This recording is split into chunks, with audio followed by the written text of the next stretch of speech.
Tonight, we begin not with a war or a king, but with something far more elusive: silence. Not the peaceful kind that settles over a sleepy village, but the kind that unnerves, that makes people shift in their chairs, glance sideways and whisper. Tonight, we enter a world that never had a word for autism, a world where difference was always noticed, but never understood. This is not a documentary about modern diagnoses or DSM labels. This is a journey backward, into centuries where a child who rocked in the corner or avoided a gaze could be called many things, none of them kind. Idiot, changeling, devil-marked, angel-touched, mute. They were seen as puzzles, portents, burdens, sometimes miracles, rarely as people. We'll walk through medieval streets and monasteries, past village wells and crumbling towers, into homes where a child sat quietly, unmoving, and no one knew why. Because this is the story of autism before autism had a name. Not everyone will agree with what's said. That's okay. History doesn't ask us for conclusions. It only offers patterns, echoes, glimpses. So dim the lights, turn down the world, and come quietly. We begin with the child who spoke to no one. You wake in a room that smells of damp wool and rushes. The hearth is cold. The walls are bare stone. Outside, a cock crows. Inside, there's a sound you've grown used to. A child, awake before the rest, sitting on the floor, not moving. He is 7, or maybe 9. No one is sure. His mother calls him by name, though he never answers. His siblings don't play with him anymore. They say he sees things that aren't there, that he hums to himself, that he watches the light flicker on the wall for hours. He hasn't spoken since midsummer, and still, he is not forgotten, only feared. In medieval Europe, a child who didn't speak was rarely allowed to remain a mystery. Silence demanded explanation. It was unsettling, unholy. It had to mean something. In many towns, the first thought was spiritual. Was he possessed? Mute by the devil's will? Had some sin taken root in the family tree? Theologians had frameworks for this. St. Augustine wrote that original sin had corrupted even infants. Others believed demons could enter a child's body through a mother's womb, or through an unattended moment in early life. A silent child, perhaps he was being held hostage by infernal forces, so the local priest might be called. He'd anoint the boy's forehead, sprinkle holy water, recite a litany. Sometimes the child flinched, sometimes he sat motionless. Either way, his silence was seen as confirmation, not of trauma, not of neurological divergence, but of evil or divine punishment. In one 13th century miracle book, a boy born dumb was taken to a shrine and laid upon the tomb of a saint. When he didn't speak, the record states the people wept, for the devil's grip was surely deep. They left him there for the night, hoping proximity to holiness might change his fate. It did not. Elsewhere, silence was interpreted through more secular, though no less brutal lenses. The legal records of medieval England contain dozens of cases where a child labelled as idiota or fatuous was assigned a ward, stripped of inheritance or institutionalised. These terms didn't describe medical conditions, they were legal categories, a way to mark someone as incapable, and often it began with silence. To not speak was to not participate in confession, in trade, in testimony. It made you vulnerable, legally invisible. But in other places, particularly in the folk traditions of Northern Europe, a silent child sparked not law, but legend. This was the era of the changeling myth, a child who refused eye contact, who cried at odd times, who didn't laugh or spoke in strange tones, who rocked, who flapped, who didn't play as others did. These children, the story said, were not human. They were fairy-born, swapped at birth by trolls or elves or spirits, left behind as a trick, a punishment, a mistake. Some parents tried to win their child back by exposing the changeling, leaving it on a hillside, threatening it with fire, starving it, beating it. If the child cried out in a voice not its own, the true child would be returned. Some cried, some didn't. The chronicles are quiet about what happened next. But not all stories ended in terror. In a few rare accounts, children who spoke to no one were seen as sacred, set apart, saintly. Take the case of Brother Juniper, a 12th century monk described as simple beyond words, who often wandered in silence, giving away his own clothes and food to strangers. He didn't respond to rebuke. He laughed in the face of discipline. His superiors were baffled, and yet he was loved. He was as innocent as a lamb, one friar wrote, and though he did not speak often, his joy was known to heaven. Was Brother Juniper autistic? We cannot know, but what matters is this: his silence, unlike so many others, was not punished. It was interpreted as holy. Interpretation, after all, was everything. In the margins of medieval manuscripts, we sometimes see figures hunched, drooling, staring blankly. Grotesques, the scribes called them. Caricatures of fools and outcasts. But once in a while, there's something gentler. A child curled in a corner, a small figure watching birds, a face with wide eyes and no smile. We don't know who inspired these drawings, but we know they existed, and perhaps that's the most haunting part. Because throughout these centuries, scattered across courts and convents and cottages, there were children who spoke to no one, who lived in silence. Some were feared, some were prayed over, some were hidden, some were hurt, and some, just a few, were left alone. Modern psychology calls it selective mutism, or speech delay, or autistic shutdown. But medieval people didn't need those terms to notice the silence. They felt it, and it frightened them. But the children weren't frightened. They were waiting, watching, humming, tracing patterns in the dirt, listening not to voices but to rhythm, light, texture. They were not lost, only unheard. The silence wasn't empty. It was full of thoughts, full of feeling, full of everything the world around them couldn't understand. And so, they became stories. The boy who never cried, the girl who sang only to the moon, the child who spoke to no one. They were always here, even when no one knew how to listen. The child who spoke to no one is no longer a mystery. He's become a warning. Because in the medieval world, difference was rarely neutral. To stand apart, even in silence, was to invite attention. And attention, in this world, was dangerous. In a society built on sameness, same prayers, same chores, same feast days and fasts, difference didn't read as individuality. It read as threat, not just to tradition, but to divine order. So what happened when a child didn't follow that rhythm? They became the rhythm breaker, the disruption, the crack in the perfect wall, and cracks, as everyone knew, had to be filled or destroyed. Across 11th and 12th century England, parish records sometimes list the simple among the baptized. That word simple wasn't meant as kindness. It meant someone who couldn't follow instruction, who didn't respond to confession, who stared too long at the altar, or too long at nothing. These were the ones who didn't match, and so they were watched. It started small, a child who didn't laugh at the jester, who lined up sticks during a sermon, who rocked back and forth during a feast instead of joining the dance. A girl who screamed when touched, a boy who winced at bell chimes. These moments passed without notice, until they didn't. In smaller villages, everyone knew everyone. A child's difference didn't stay private. The baker's son with the odd walk, the weaver's daughter who wouldn't talk. People whispered, mothers made excuses, fathers looked away. But over time, that difference began to feel like something else. A sign, an omen, maybe even a curse. You see, medieval Christianity didn't just explain the world, it explained people. A body was not just flesh, it was a message. A crooked back meant spiritual burden. A mark on the skin, a pact with sin. And when a mind behaved strangely, it was either divine inspiration or dark interference. Guess which was more common? One story from 13th century France tells of a boy who screamed at the sight of the cross and could not be still. His parents took him to the church for exorcism. When he bit the priest's sleeve and fled, the villagers knew. The devil kept him, they wrote. They stopped letting him near the well. In Germany, chroniclers tell of a girl who spoke to her shadow but not her kin. She was locked in a cellar during winter, for her own safety. She died there before spring. These weren't isolated cases, they were patterns, because difference, especially when misunderstood, rarely ended in protection.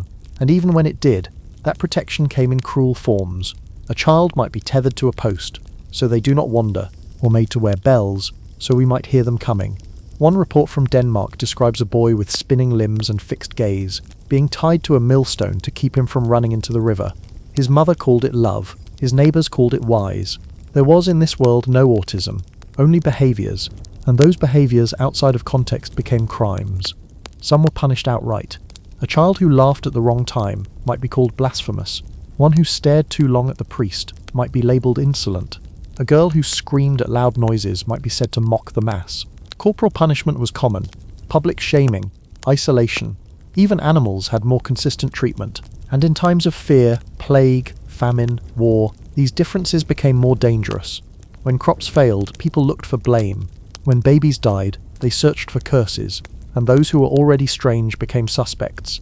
One English tale from the late 14th century speaks of a boy born twisted in mind and gait, who was blamed for a bad harvest. His presence curdled milk, the account says. The villagers beat him with birch branches, then left him in the forest overnight. He returned 3 days later, barefoot and mute. His family moved shortly after. What's disturbing is how often these stories were framed as normal. They weren't recorded as tragedies. They were recorded as caution. Not "look what happened to this child," but "beware the child who brings misfortune." And not every story ended in violence. Some ended in erasure. Children who could not speak, who could not work, who could not behave, were quietly forgotten. They didn't inherit land. They weren't married off. They weren't sent to school, or trade, or choir. They stayed inside. They weren't written about. Their lives slipped between the cracks of history, as if they never existed, except sometimes they did leave traces. One 14th century will, written by a merchant in Florence, leaves bread and salt weekly to his mute nephew, who speaks not but stares kindly. Another from York provides a chest and 2 blankets for the boy who does not answer, yet walks always in circles near the sheep pen. Little fragments, enough to know they were seen, even if not understood, enough to know they were here. And then there's the story of the quiet boy in Prague. He was described by his brother as odd and wondrous. He never cried as a baby. As a child, he hated wool and ran from bells. He didn't speak until 10, and even then only in song. But he had a way with animals, could calm a startled horse, could make birds land on his hands. His family feared he would be taken by the church, or worse, the crowd, so they kept him close, protected him, hid him when inquisitors came to town. He died young, but they buried him with a carved sparrow on his grave. There are no records of his diagnosis, just that he was loved. But for most, love was a luxury. Difference was dangerous. It disrupted the flow of a world that demanded obedience, ritual, and performance. To laugh without cause, to flinch at a hymn, to stare too long at the stars. These weren't just quirks, they were red flags. They marked a soul as other, and in a time when conformity meant safety, being other could get you hurt or worse. Some parents did try. They carried their children to shrines. They begged saints for healing. They believed the fault was theirs, that they had sinned, that their child was proof. Others gave up, or gave in. They left the child at the abbey steps, or with the friars, or to the mercy of a monastery that might take them in as simple labour. In rare cases, the child survived. In rarer cases, they thrived. But even then it came at a cost, a cloistered life. No family, no future, just walls and silence.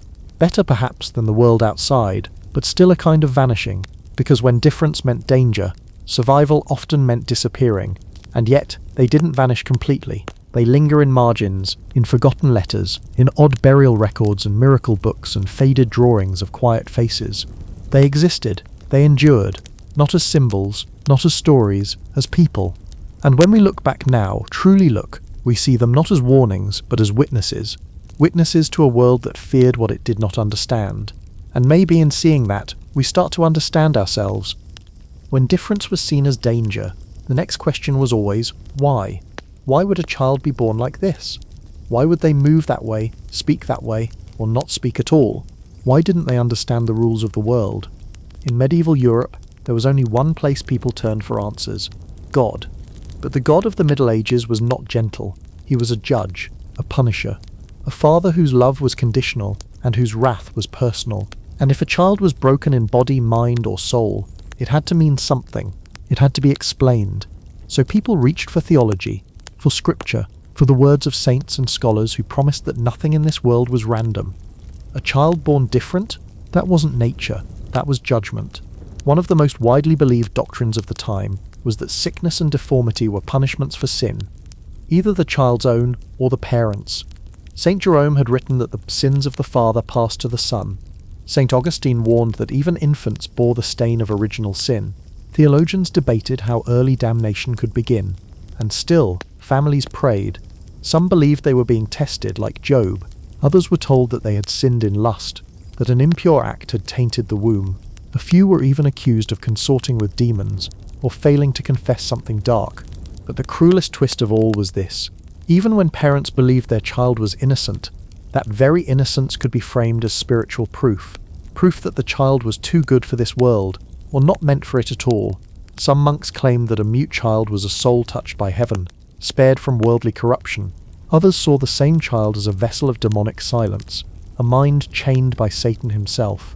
Both views led to the same outcome. The child wasn't human in the ordinary sense. They were a message, and messages had to be interpreted. In one 12th century tale from northern France, a boy was born who did not speak, nor smile, nor move with ease.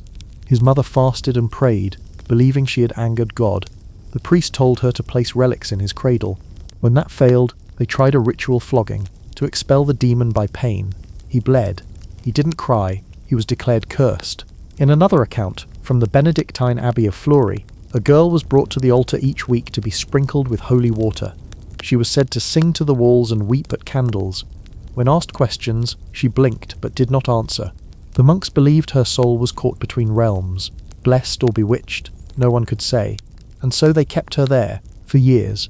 Her silence became prophecy, her behaviour became spectacle. Pilgrims came to look. She was never given a name in the records, just a label, Quella Percussa, the stricken girl. It wasn't just the clergy. Ordinary villagers read signs into everything.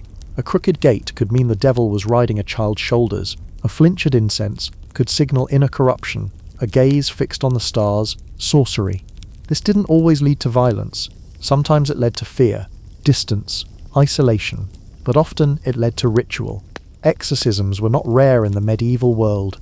They weren't just for the foaming or the possessed. They were for the strange, the unresponsive, the ones who didn't make sense.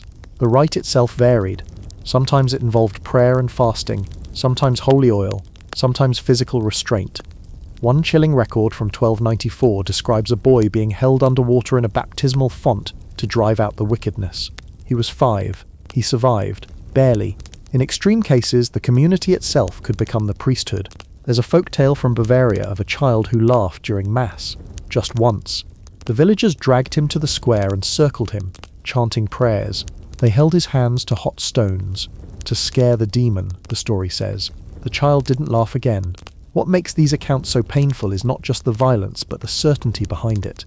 These weren't acts of cruelty for cruelty's sake. They were seen as acts of care. The parent who brought their child to the monastery believed they were saving them. The priest who anointed the silent child thought he was offering redemption. The neighbour who warned others of the strange boy by the well thought she was doing her duty. They didn't hate these children. They feared what they meant. Because if God made everything in his image, what did it mean when a child was born unrecognizable?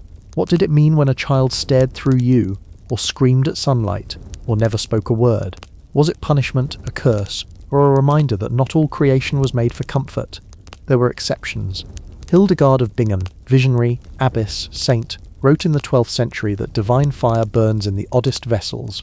She spoke of children who moved in circles and sang to stone as having unique access to God's hidden rhythms.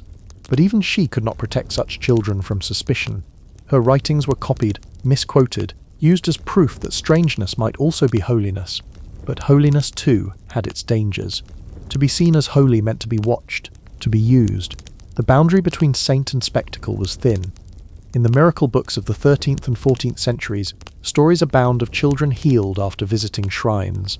The before and after accounts often describe autistic traits without realizing it. He did not play, nor speak, nor eat with others. After touching the relic, he joined the dance and laughed aloud. Whether the stories were true, exaggerated, or fabricated, they tell us this: healing meant conformity. To be cured was to become like everyone else. To remain strange was to remain suspect. And yet there were moments, rare, quiet, and precious, where understanding flickered.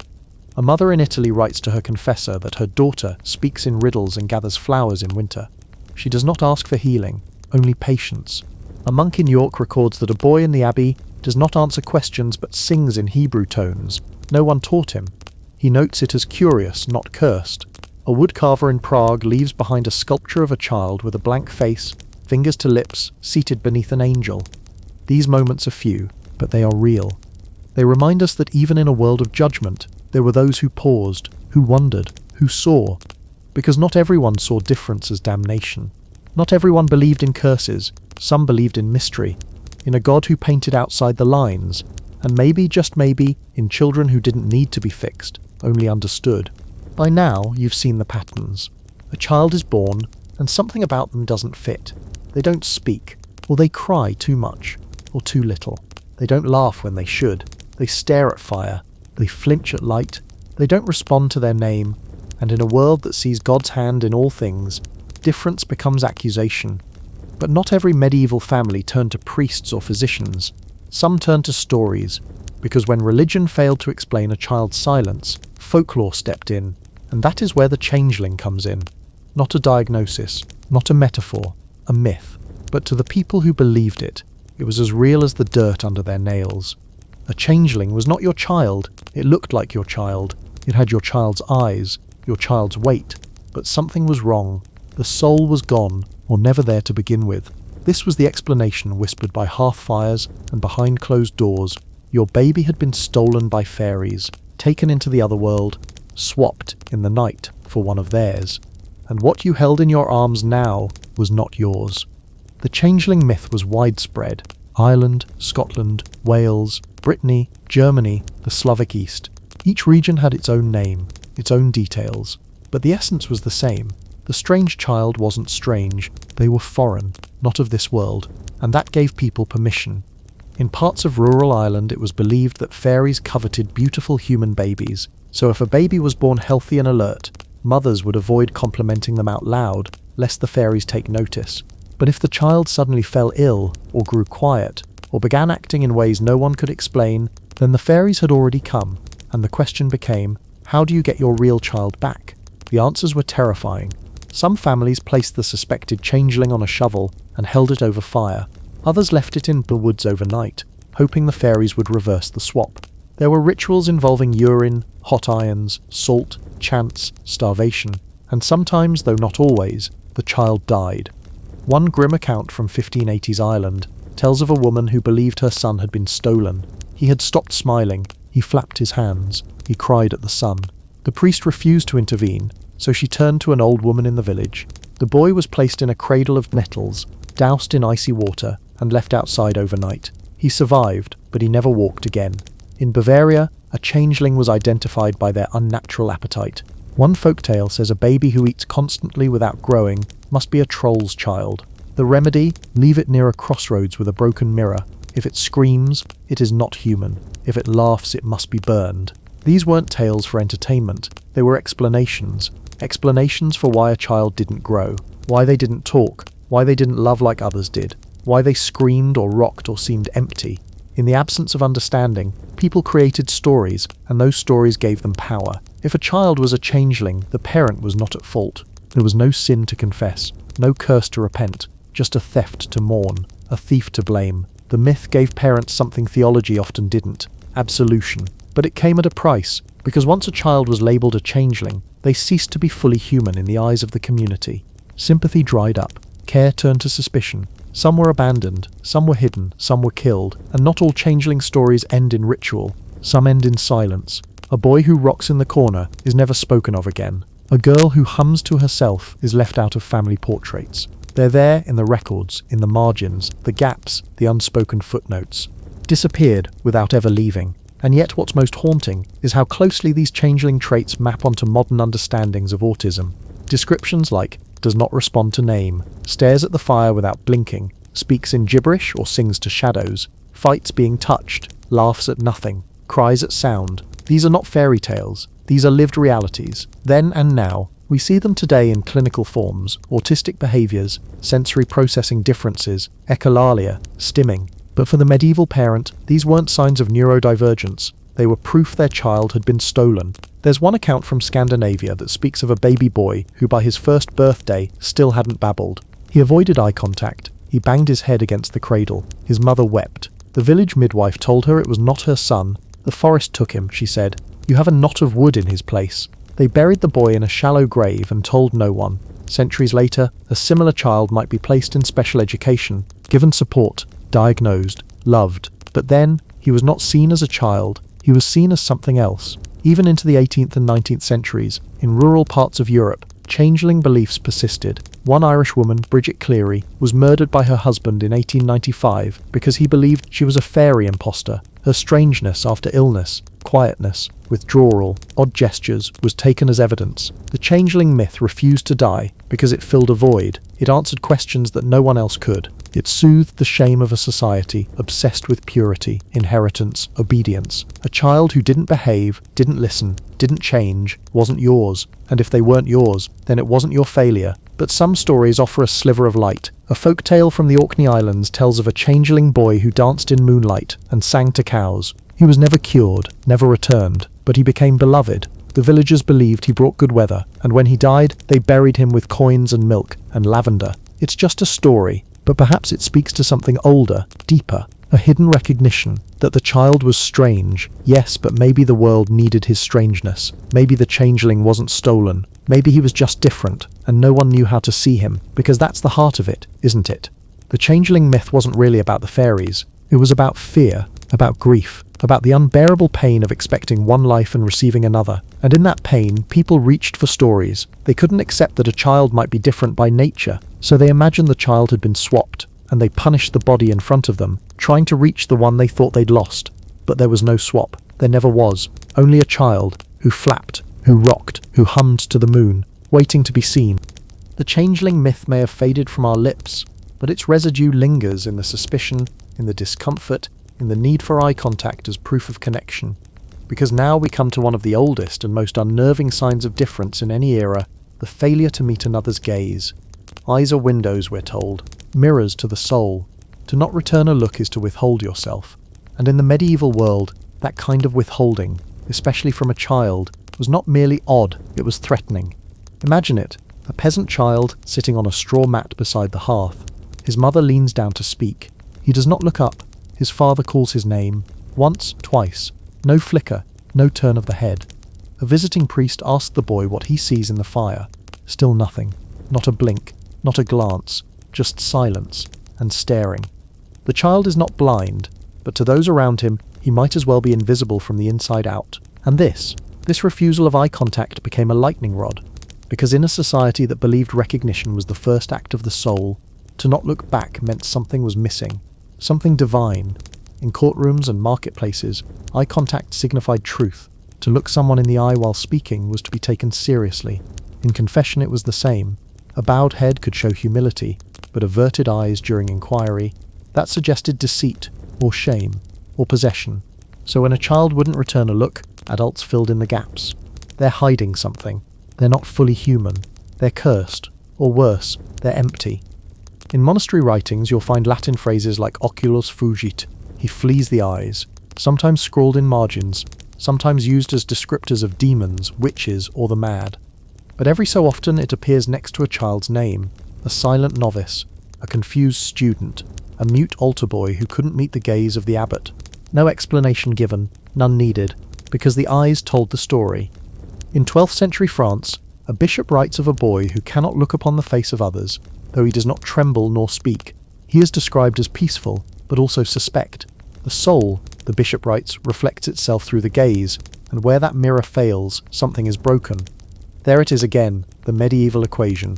To be seen is to be known is to be safe, and if someone cannot or will not return your gaze, they are unknowable. And unknowable meant dangerous. For many autistic children, this natural avoidance of eye contact wasn't a defense, it was survival. The intensity of a look, the pain of light, the overwhelming closeness of a face.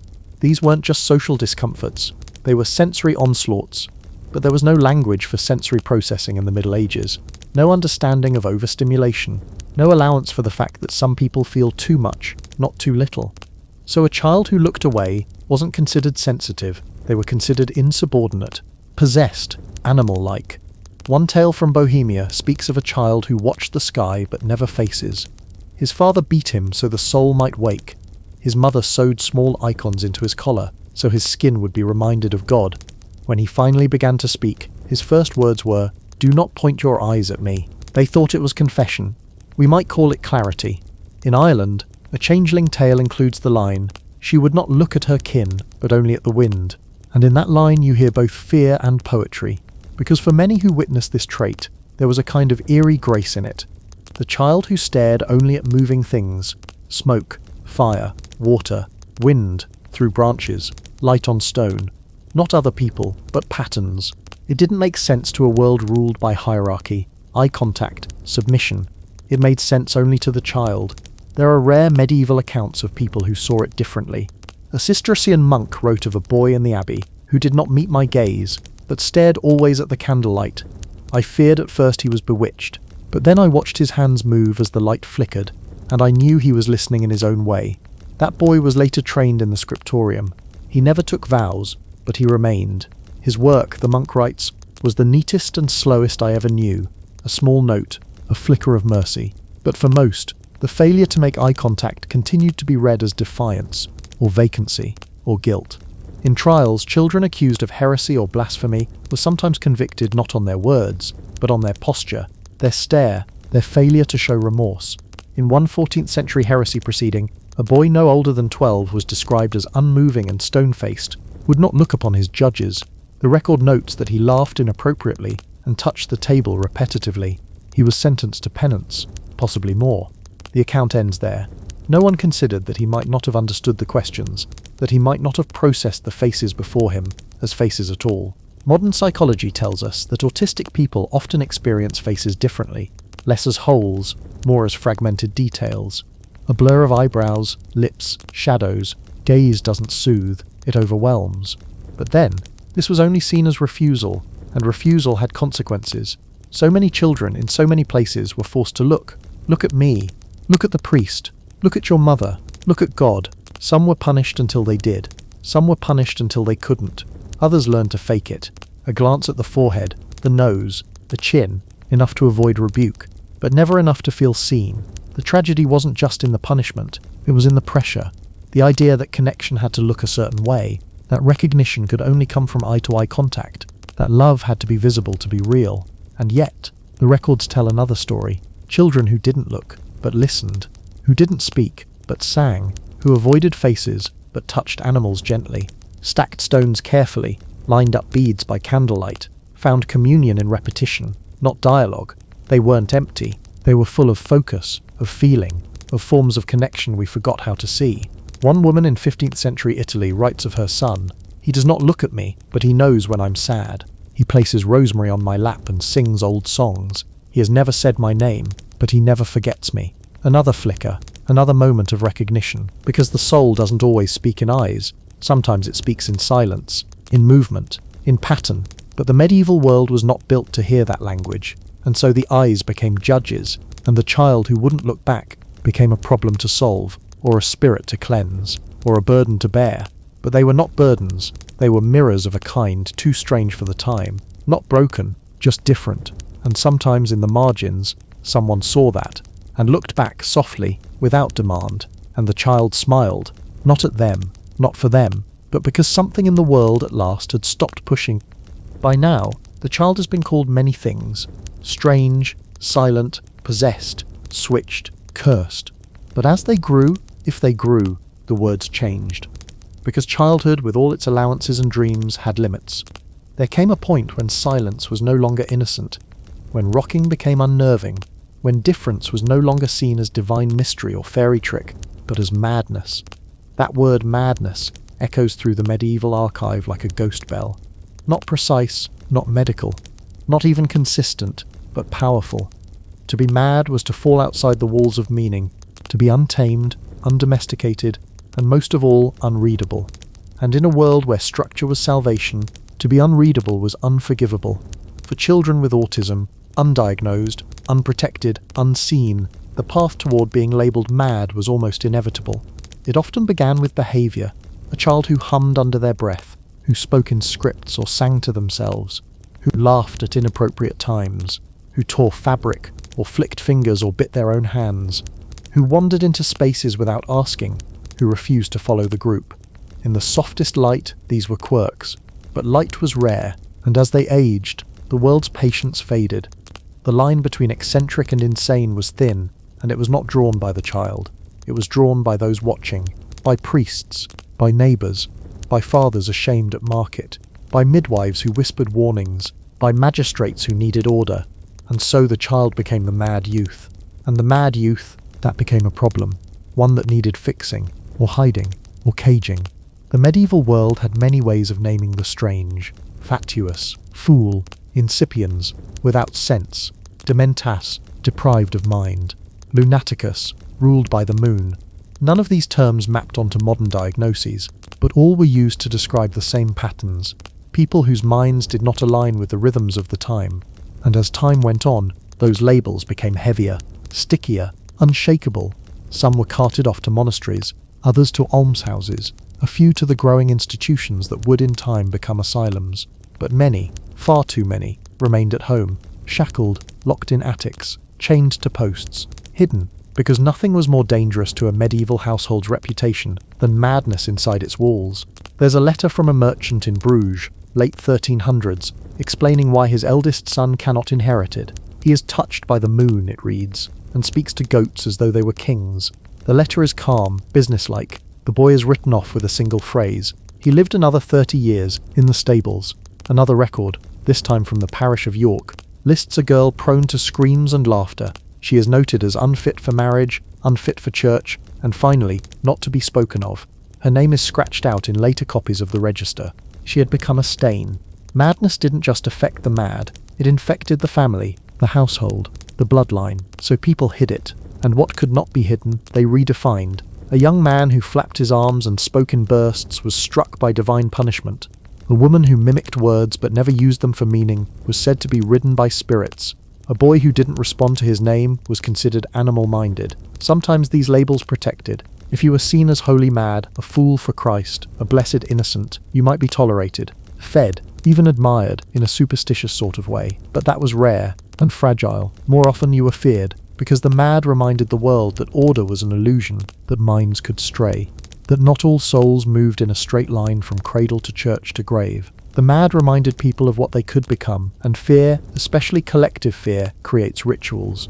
Children suspected of madness were subjected to all manner of treatments: bloodletting, cold water immersion, whipping, forced fasting, public humiliation, prayers shouted into their ears, relics pressed to their foreheads. Sometimes these acts were done in kindness, but the kindness was cruel. A story from Germany tells of a boy who could not sit still nor speak plainly. His mother took him to 7 churches. At the last they held him down and poured holy water down his throat. He nearly drowned. The priest declared the demon had been flushed. The boy never spoke again. Some accounts read like poetry, if you squint hard enough. A girl in Florence who ran in circles to trace the path of angels. A boy in Hungary who cried only at sunrise, for the brightness pierced his soul, but the poetry never protected them. They were still labelled mad. And once that label settled, it stuck like ash to skin. Even those who caused no harm, who simply lived in their own rhythm, were seen as ticking clocks. Time bombs of disruption. Any moment could bring a scream, a fall, a fight, a scene, and scenes were unforgivable. A peasant boy who sang during mass was beaten for blasphemy. A girl who laughed at a funeral was slapped and called witched. A teenager who wandered into the bishop's orchard without speaking was nearly hanged for trespass. None of them understood why, because the world hadn't tried to explain, it had tried to contain.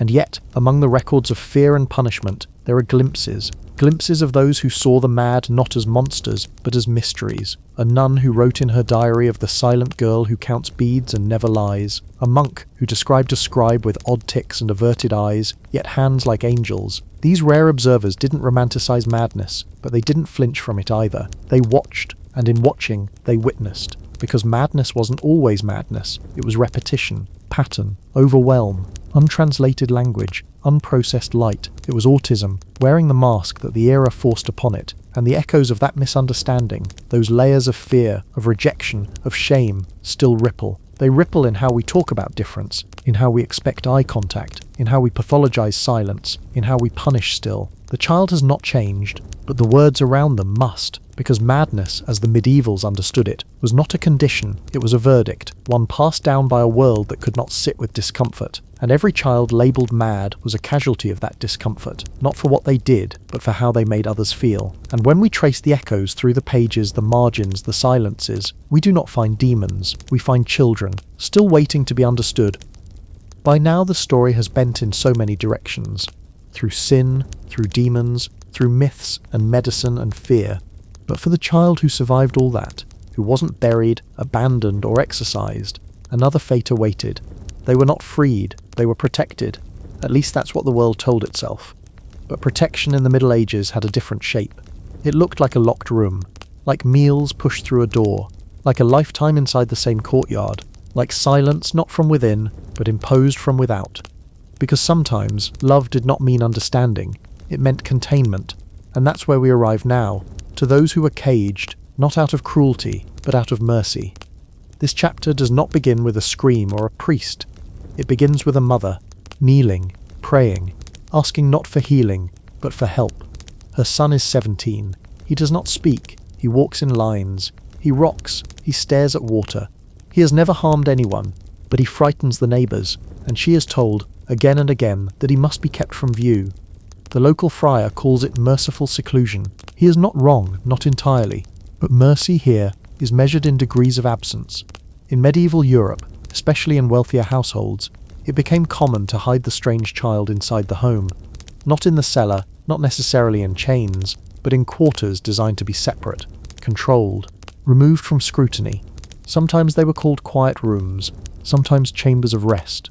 In more pious families, they were referred to by sanctified names: Domus Misericordia, House of Mercy, Cella Pacis, the Peace Cell. But the walls were still stone, and the doors still locked. There is a manuscript from northern Italy, late 14th century, that describes a sweet boy of 20 years who fears the voices of others and laughs with the birds. His father commissions a small addition to the house, a room with thick curtains, padded furniture, and scripture carved into the beams. The record ends with the phrase, "He now troubles no one." Another from Flanders mentions a daughter given to spells of silence and storms. She is kept indoors, taught needlework, visited only by her mother and the priest. The writer notes, her soul is quiet and her body safe. Safe. That word appears often. Safe from whom, or from what? The implication is clear. From themselves, from the world, from shame, but also from us. Because when society could no longer punish the child without guilt, it simply removed them from view. Caging became compassion, and there were formal versions of this too, not just private cells but institutions. The leprosaria, originally built for those with leprosy, were sometimes repurposed to house the mentally afflicted. Almshouses and charity hospitals accepted the odd, the silent, the strange, if the family could pay, and monasteries, those ancient fortresses of silence and routine, sometimes took these children in. They called it spiritual shelter, and in some rare cases it was. The monastic life, with its fixed hours and quiet labour, mirrored the kind of structure many autistic minds crave. The rhythm, the repetition, the minimal sensory demand. It could soothe. A 15th century monk writes of a brother who never speaks, but sweeps the stones with holy precision. Another tells of a novice who writes only in symbols, yet his scrolls are more beautiful than the rest. These are rare lights, but even these sanctuaries had rules. Obedience, participation, reverence, suppression of the self.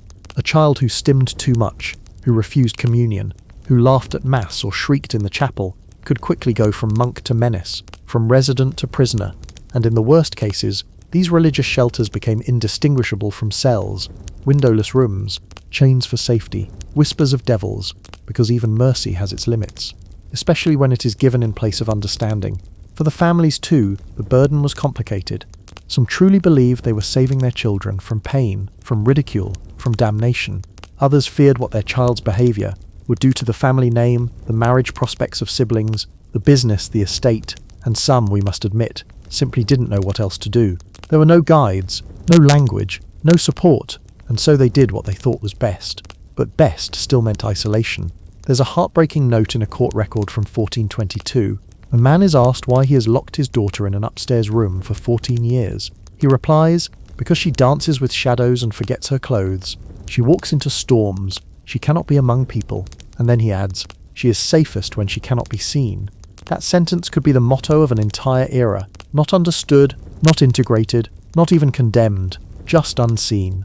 The unseen child, the quiet room, the meals left by the door, the prayers said outside the threshold, the birthdays unmarked, the names unspoken. The world called it mercy, but what does mercy feel like when it's made of walls?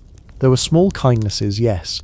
A brother who sang outside the door each evening, a mother who left lavender on the windowsill, a servant who carved shapes into the wooden floor to give the child something to trace.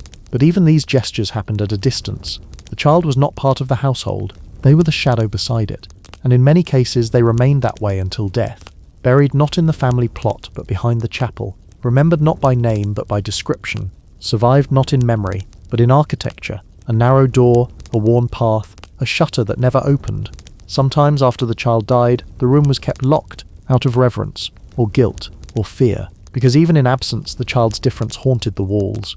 And yet some of these children left traces, not just in records but in scratches, marks on beams, etchings on stone, simple carvings, circles, crosses, spirals, patterns that repeated, that calmed, that made sense, little legacies of minds that weren't broken, just cornered. And if you look closely, you might find one of these marks in a museum, or in a ruin, or in an old church wall, a small groove, a rhythmic line, proof that someone was there, not lost, not damned, just placed out of reach, because that's the truth that mercy sometimes forgets. To love someone is not to shelter them from the world, it's to bring the world to them, to translate, to interpret, to build bridges.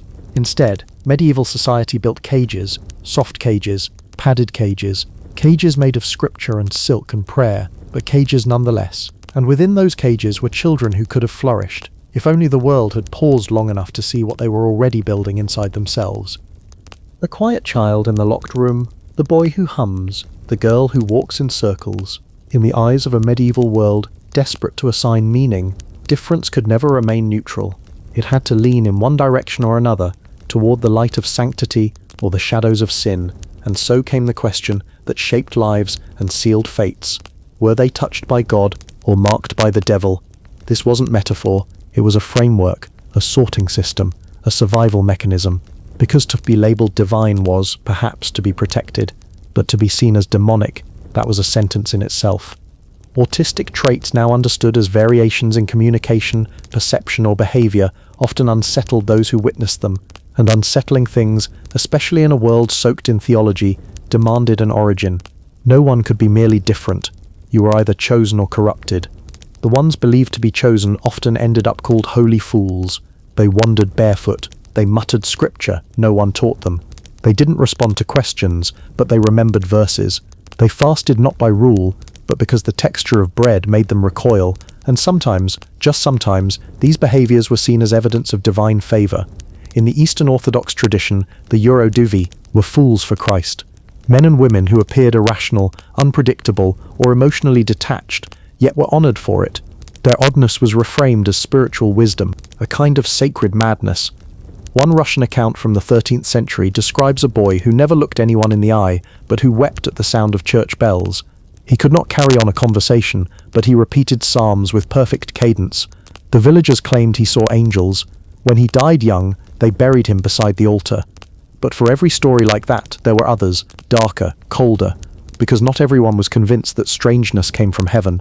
When a child flinched at the touch of holy water, that wasn't interpreted as sensory defensiveness, it was seen as rejection of the sacred.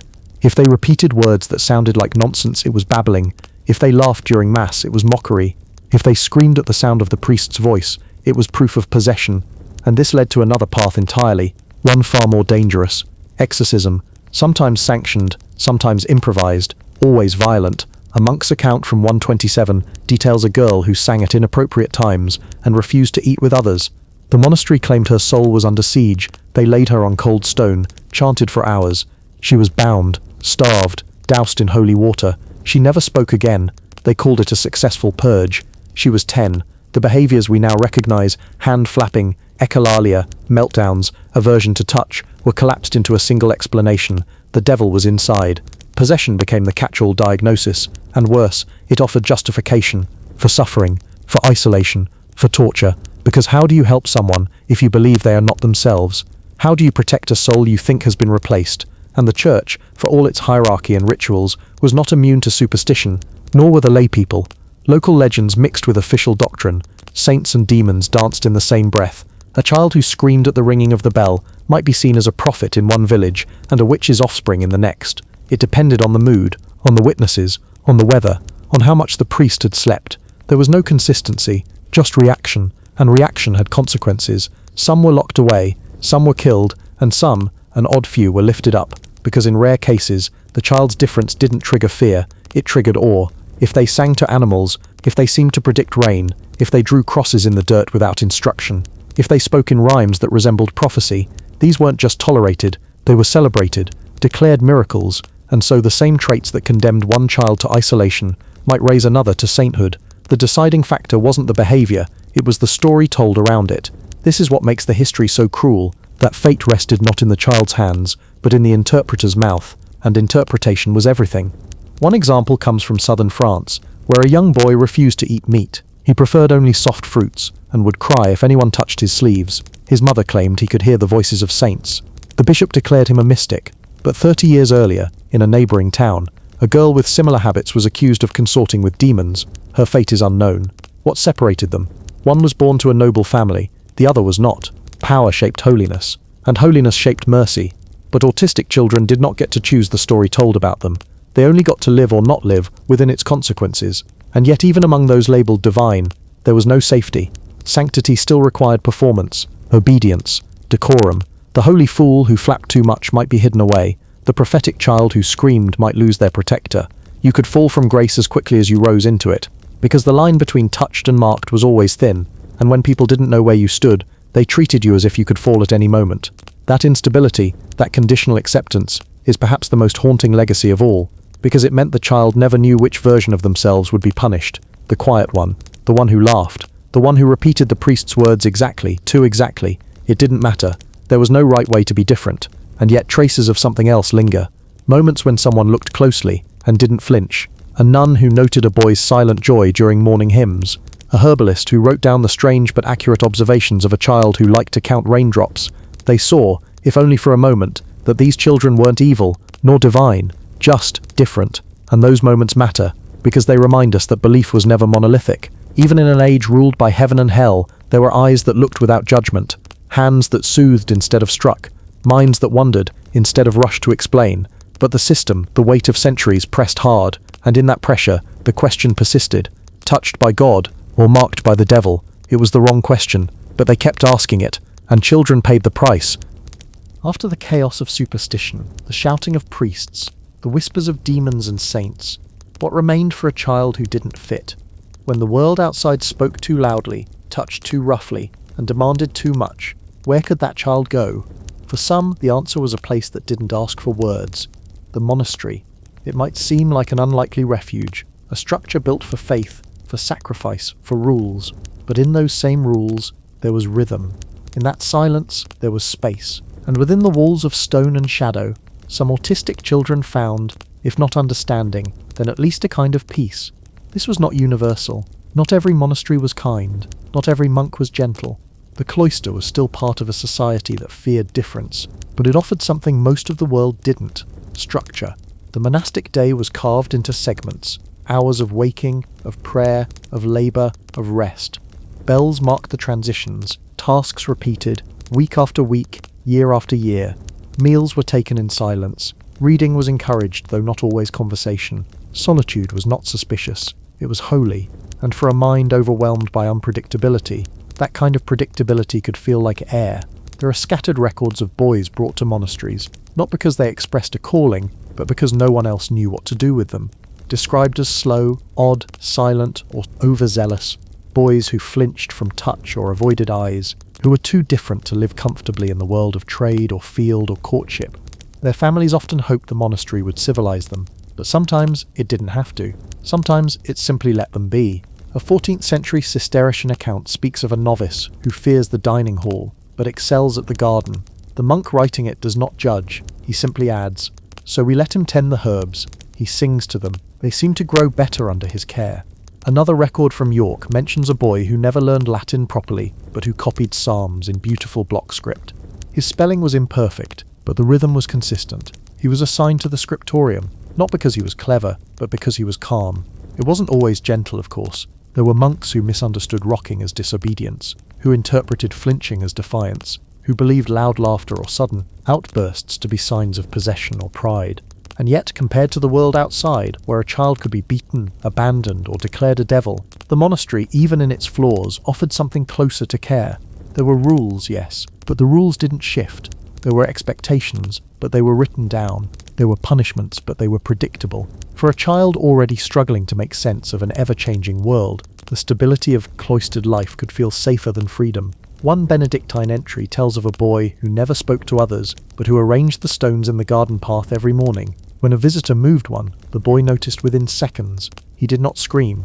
He simply placed the stone back, then looked at the visitor without blinking. The monk who recorded this did not mock it. He simply wrote, "He keeps the path, and the path keeps him."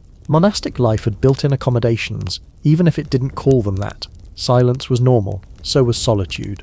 You didn't have to be charming, you didn't have to socialize at meals, you didn't have to explain yourself. You just had to show up, to obey the bells, to follow the rhythm. Some could not. They were sent away, but some thrived. A boy who lined up jars in the infirmary because he loved the clink of glass. A young man who chanted the same hymn every morning for 20 years without error. A novice who could not pray aloud, but who carved every word of scripture into wax tablets, over and over, because the repetition calmed his hands. These were not accidents. They were not miracles. They were autistic children finding spaces where their traits were not punished, but folded into the daily work of the abbey. Sometimes they became full brothers. Sometimes they remained lay members. Sometimes they were never fully accepted, but never quite rejected either. Suspended in that quiet middle space where many autistic people have lived, between usefulness and exclusion, present but peripheral. Even the theology could offer comfort. God did not require eloquence. The Psalms were full of weeping, of silence, of unanswered questions. Christ too was said to have withdrawn, to have spoken in riddles, to have sat with outcasts. In that theology, some children, strange though they seemed, found a reflection of themselves. The monastery was not a cure, it was not a paradise, but it was quiet. And in that quiet, autistic children carved out meaning, in repeated prayer, in neat handwriting, in careful footsteps, in the sorting of grain, in the light of candles, in the sound of bells. Some were mocked, some were feared, some were misunderstood entirely, but some were left alone. And being left alone, for a child who had only ever been poked, prodded, prayed over and punished, could feel like grace. Not every monastery allowed this. Not every child made it that far. But for those who did, those who were allowed to fold into the rhythm instead of being broken by it, the cloister became a sanctuary, not of healing, but of acceptance.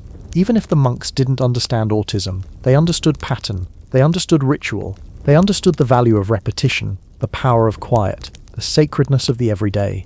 In that, there was a kind of alignment, and though no one wrote it down in so many words, the record speaks softly to us now, of children who did not need to be exercised, who did not need to be explained, who simply needed the right rhythm and found it, in stone halls, in candlelight, in silence, in the quiet embrace of a monastery. Not everyone ended up in a monastery. Not every child was cloistered in quiet. Some, for better or worse, remained in the open, in towns and villages, fields and markets. Too strange to be forgotten, too visible to be ignored. They became something else, something the medieval world had a label for, the village idiot. It was not a diagnosis.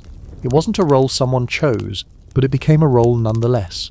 A fixture, a tolerated presence, sometimes mocked, sometimes protected, sometimes abused, and sometimes, strangely, allowed to stay. The term idiot in the medieval period carried a very different meaning than it does today. It wasn't always said with cruelty, though cruelty was never far behind. It simply meant someone who was seen as lacking intellect, or failing to grasp social customs. Often the idiot of the village was known by name. People recognized them, expected them, and in this familiarity, a strange sort of space opened up, a space where difference wasn't accepted, exactly, but it was acknowledged. In village chronicles and tax rolls, we see their outlines, a man described as simple in speech, but kind in hands, a woman who stares too long and mutters about stars, a boy with a mind turned sideways but harmless to cows. These people did not vanish, they became landmarks. To the modern reader, it's easy to recoil at the term village idiot. But for some neurodivergent individuals in the medieval world, this role may have provided the only real chance to exist among others without constant violence. You weren't expected to marry, you weren't asked to hold a trade, you weren't invited to court or confession, but you were fed, maybe clothed. People knew where you wandered. Children sometimes followed you, laughing or pointing. Adults sighed when you entered the tavern. A few threw stones, but others simply let you be. It was a thin mercy, and conditional. Because the idiot had to stay in their lane, step too far, make too much noise, interfere with a church ritual, say the wrong thing to the wrong person, and tolerance snapped. There's a record from 1398, a village outside Bruges. A man known as Gentle Jacob wandered into a feast and began echoing the priest's Latin blessing in a sing-song voice. The laughter turned quickly to outrage. He was beaten. The constable wrote, he mocked the word. But Jacob didn't know what he'd done. He was seen as amusing until he wasn't. This was the risk the village idiot lived with daily. But even in this fragile space, there were moments of connection. The idiot was sometimes the one who noticed the broken fence first, the missing piglet, the clouds before a storm. They were the ones awake before dawn, the ones who paced the same roads over and over, marking the passage of time in ways no one else thought to. There's a letter from an English abbot noting, with quiet respect, a local fool who sees the moon with more attention than all my brothers. That line survives not because it was common, but because it was rare. The village idiot lived outside the hierarchy of understanding, and in some cases, outside the hierarchy of sin. They weren't expected to fast properly, to confess coherently, to quote scripture. Their perceived mental state placed them beyond moral culpability, an exclusion that brought both freedom and distance. One chronicler writes, "The fool is free to laugh when others mourn, for he is not bound by the hour." Another writes, "She does not speak as we do, and so the priest leaves her be. Not bound by the hour, not held to speech." For an autistic person struggling with time, language, or emotion, these exemptions could become lifelines, but the role also flattened them, reduced their complexity to a single performance. You were the simpleton, the innocent, the town fool. It didn't matter if you had thoughts deeper than the well, if you noticed patterns no one else saw, if you remembered conversations word for word, if you repeated gestures to self-soothe. None of that complexity fit inside the label. People didn't want a full person, they wanted the character, and once the village idiot became a character, the possibility of being taken seriously vanished. One account tells of a girl called Belle. She flapped her hands and laughed when bells rang. Villagers saw it as a quirk, but when she cried and tried to explain something, no one listened. Her voice only had value when it played the expected tune. Still, it was a life in view rather than in hiding. You weren't always safe, but you weren't always alone. You watched the same children grow up. You watched the same women bake bread. You stood by the well and repeated greetings in your own cadence. You carved faces into bark. You were called names. You were given crumbs. You slept in stables or under porches. You were there. And being there was its own kind of resistance, because it meant you were seen. You hadn't been erased. For families with neurodivergent children, this public role could even be a goal. If your child couldn't be cured or hidden or sent to the monastery, maybe they could be folded into village life as that one, the odd one, but still one of them. And in some villages, people protected the idiot, a baker who made extra bread, a blacksmith who gave warm ashes for bedding, a priest who mumbled a blessing, but didn't demand confession. These gestures, while small, carved out a path through an unforgiving world. The role wasn't perfect, it wasn't fair, it wasn't safe, but it was better than being labelled cursed, or criminal, or possessed, because the village idiot, despite the cruelty baked into the name, was still, at least in theory, human. You could survive in that shadow. You could exist. The legacy of this role lingers, in stories of court jesters, in the trope of the wise fool, in the whispered tales of the idiot who saw what no one else could. These are not flattering myths, but they are echoes of something real, a place where difference was not eradicated, only repackaged. And for many autistic children, that repackaging, however reductive, was the only way forward. It wasn't celebration, but it wasn't erasure. It was the thin line of presence, the fragile thread of inclusion. And it held, sometimes. It held. In most villages, a child who stared too long at the sky was told to come back down to earth. There was work to do, fields to plough, water to carry, bread to bake. Eyes weren't meant to wander upward. Not for long, not without reason, but there were always a few who couldn't help it. Children who lingered by windows at night, who slipped out of their homes to sit in empty fields, who watched the moon change shape with the intensity of someone listening to a secret. They didn't speak much, they rarely explained themselves, but they were always looking beyond. This is the story of one of them. He doesn't have a name in the records, just a reference in a weather-worn parish log from England, mid-14th century. The mute boy, it says, who climbs the hill each night to point at the sky. He was probably 10, maybe younger, never answered when called, never looked people in the eye, but every evening, without fail, he climbed the same hill at the edge of the village and pointed, sometimes at the moon, sometimes at a star no one else had noticed, sometimes at nothing at all. They called him moon-touched. It wasn't meant kindly, but it wasn't entirely cruel either. It was a label the villagers used when they didn't understand someone's obsession. When that obsession seemed harmless, they let it be. He became part of the landscape. Children followed him once or twice, tried to mimic his gestures. Some grew bored, others claimed he was communing with angels. A shepherd said he heard the boy whispering numbers under his breath, counting the flashes of light, the pace of the clouds, the distance between stars. No one knew where he learned it, no one asked. But what the villagers couldn't see was that the boy wasn't lost in the stars. He was connecting to something predictable, quiet, reassuring. In a world full of noise and unpredictable people, the sky never changed its mind. The stars didn't mock or touch without warning. They didn't speak in riddles or shift expectations. They followed rules the boy could study, patterns he could trust. It's no surprise that many autistic people today describe a deep affinity for space, for astronomy, for ordered systems that unfold at a distance. Back then there was no name for that, no language for sensory sensitivity, pattern recognition or hyperfocus. There was just odd, or quiet, or starstruck. Sometimes that quietness was tolerated, sometimes it was feared.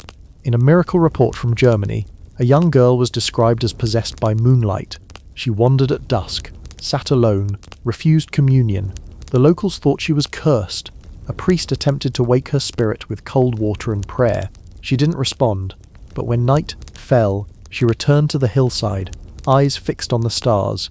She wasn't defiant, she just didn't belong to their rhythm. The same story repeats in fragments across medieval Europe. A boy in Provence who drew constellations in dirt, a girl in Bohemia who arranged pebbles in spirals under the moon, a shepherd's son in Wales who whistled at the appearance of Venus each evening.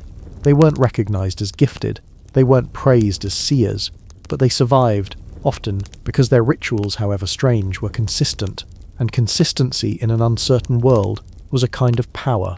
What's often missed in these stories is that these children weren't simply eccentric, they were responding to the world in the only way that made sense to them. The stars offered predictability, light and motion, a set of rules that didn't change with mood or weather or judgment. They watched because it grounded them, because down here the world was chaos. People talked too fast, touched without warning, demanded explanations. But the stars, they just moved. The church sometimes tried to claim these star watchers as mystics, said they were seeing heaven, interpreting divine light. But more often their behavior was left alone, too confusing to be claimed, too harmless to be punished. Some villagers believed they had second sight. Others warned their children not to stare too long with them, for fear it might be contagious. But a few, just a few, learned to recognize the value of their watchfulness.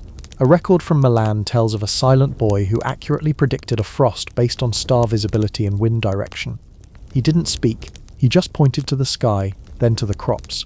The monks took it as a sign from God. But a younger friar noted, "The boy has watched the stars longer than any of us.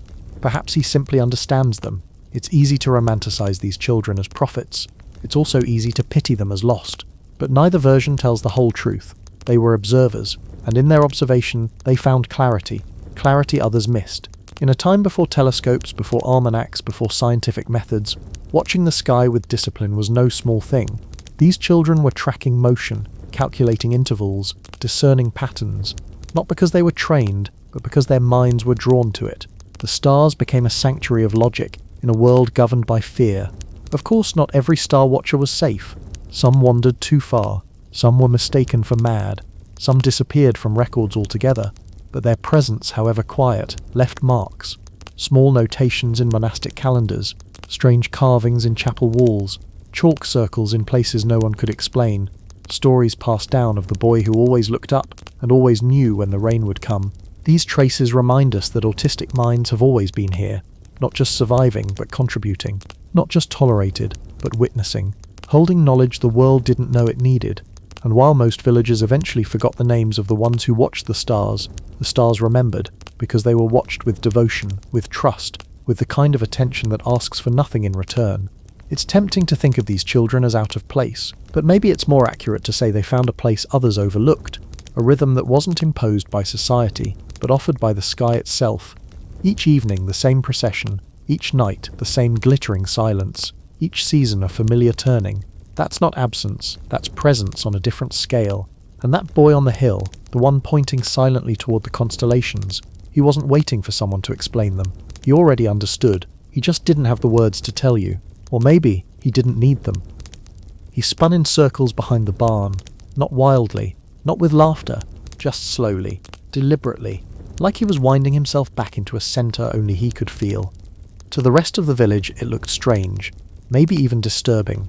A boy alone, rocking back and forth, staring at the same patch of sky, or tracing the same groove in the dirt with his foot. Some said he was sick, Others said he was touched, but no one ever asked what it meant to him. Today we call these movements stimming. Self-stimulatory behavior. Rocking, flapping, pacing, tapping, spinning. They help regulate sensory input, calm nerves, bring focus. They are not symptoms to be erased. They are survival. But in the medieval world, no one had a name for them, only reactions. Fear, confusion, disgust, and always punishment. The child who flapped their hands was told to keep still. The one who rocked was assumed to be mad. The girl who flicked her fingers near her eyes was slapped. Stop that, they'd say. You're frightening the others. To stim in public was to risk being labelled unnatural, unholy, or worse, possessed. Church records from 13th century Italy tell of a boy who bent forward and back like a windmill in prayer. The priest believed it to be a mockery. He ordered fasting, penance, isolation, but the boy kept rocking. It was not defiance, it was necessity. His body was speaking in a language the priest didn't understand. Many didn't, because the body in medieval thought was not meant to move without purpose, especially not the child's body.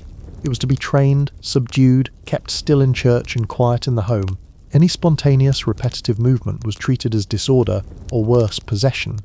One abbey document describes a novice who flicked the edges of his robe continuously during Vespers. The monks interpreted it as a nervous habit, perhaps an attempt to distract. They made him kneel on salt as penance. He bled, he continued. Because the urge didn't come from mischief, it came from inside, from a nervous system crying out for balance. Even among the kindest caretakers, stimming was often mistaken for madness. Parents grew embarrassed, siblings teased, elders grew frustrated. Why can't he sit still? Why does she rock when spoken to? Why does he touch every stone on the wall before passing through the door? In their eyes, these children were broken clocks, repeating the same ticks over and over with no regard for the world around them. But inside that repetition was meaning, regulation, safety. Stimming wasn't a symptom of ignorance. It was an answer to chaos. In a time where there were no therapies, no labels, no accommodations, it was often the only available tool. A child who hummed softly under their breath while sewing wasn't being disruptive, they were concentrating. A girl who twisted hay between her fingers during Mass wasn't mocking the sacrament, she was staying grounded through sensory input. The boy who tapped his foot in a specific pattern wasn't lost, he was navigating. But those around them didn't see that. They saw disorder, and disorder had to be corrected. In homes, that meant chastisement. In schools, humiliation. In monasteries, penance. In the streets, mocking. Children who stimmed became targets of ridicule, of fear, of silence. The lucky ones were ignored. The others were forced to stop, to act normal, to suppress the very thing helping them survive. In extreme cases, stimming was treated as evidence of demonic influence. One court record from Bohemia details the exorcism of a 12-year-old girl who twitched her hands and moved her lips silently for hours each day. The priest assumed she was casting spells. They tied her wrists, burned herbs, prayed over her. Nothing changed, because nothing was wrong, not with her. But try telling that to a world that worshipped stillness as virtue, a world that feared difference more than pain. And yet, stimming didn't vanish. It just moved underground, into shadows, into corners, behind barns, beneath cloaks, in dark churches and behind stable doors, in late-night walks and private rituals. Children learned to stim in secret, to rock in haylofts, to hum when no one was listening, to twist thread under the table. Even then, they couldn't always hide, but they tried, because their survival depended on it. And still, some found quiet spaces, not acceptance exactly, but privacy. A shepherd boy who flapped his hands freely among sheep, who never judged. A washerwoman's daughter who spun in circles when left alone by the river. A novice who rocked at night in his cell and no one noticed. These small sanctuaries became lifelines, not because the world understood, but because it had finally stopped watching. That's all many of these children ever wanted, to stim without spectacle, to move without punishment, to be without explanation. One rare letter written by a monk to his brother describes a boy in their care who moves in rhythm with the bell chimes and calms when allowed to do so. The monk adds, "I do not think he mocks us. I think this is how his soul sings." It's one of the only accounts from that era where stimming is not condemned, but observed with curiosity, even respect. Of course, this was not the norm, but it happened, which means someone saw, someone paused, someone noticed a movement, and chose not to strike it down. That matters, because it reminds us that even in the harshest chapters of history, there were glimmers of understanding. Not always enough, rarely loud, but real. And the children who stimmed, who rocked and flapped and spun and tapped, they weren't waiting for diagnosis, or therapy, or research. They were simply surviving, the best way they knew how, and in doing so they left behind traces, patterns in the dust, threads worn thin from repeated twisting, marks on pews where feet rocked again and again, edges of doors smoothed by countless touches, songs hummed with no words, just rhythm, just movement, just life. We read their silence today and try to hear their voices, but sometimes it's their movements that speak loudest, not to frighten, not to disturb, but to say, I'm here, I'm feeling, I'm balancing, and maybe, just maybe, that should have been enough. They looked for answers in the Bible. When a child wouldn't speak, when another rocked endlessly by the fire, when one laughed at funerals or cried at weddings, when behaviour didn't fit the mould, many in the medieval world turned not to physicians, but to Scripture. The holy texts were not just spiritual guides, they were diagnostic manuals, and when no one had the language for autism, they reached for what they did understand: sin, punishment, miracles, demons, divine trials. Behaviour wasn't medical, it was moral. A child who covered his ears when the church bells rang was not sensory sensitive, he was resisting the call of God. A girl who refused to eat certain textures, bread crusts, salted fish, boiled cabbage, was not experiencing aversion, she was rejecting the gifts of providence. It wasn't malice, it was ignorance. But that ignorance had consequences. In a world where nearly all education came from the pulpit, and literacy was largely reserved for clergy, Scripture became the filter through which every behaviour was judged. It set the standard for what was holy and what was not. And so the symptoms of autism were weighed against stories of affliction and redemption. A mute child, perhaps like Zechariah, struck silent for disbelief. Or worse, possessed like the man in Mark 9:17, tormented by a spirit that robbed him of speech. A child who withdrew, who didn't respond to greetings, who seemed to live in another rhythm, maybe cursed, maybe chosen, maybe both. Because the Bible didn't leave room for neurodivergence, it left room for trials, for punishment, for tests of faith, and that left autistic children stranded in a theological tug-of-war. Were they holy fools, touched by God, or sinners, hiding secrets in silence? The answer depended on who was watching. Monks wrote of boys whose gaze never met the altar, and wondered if they carried demons. A bishop in France issued a warning about children who mirror the beast, not speaking, not laughing, only circling.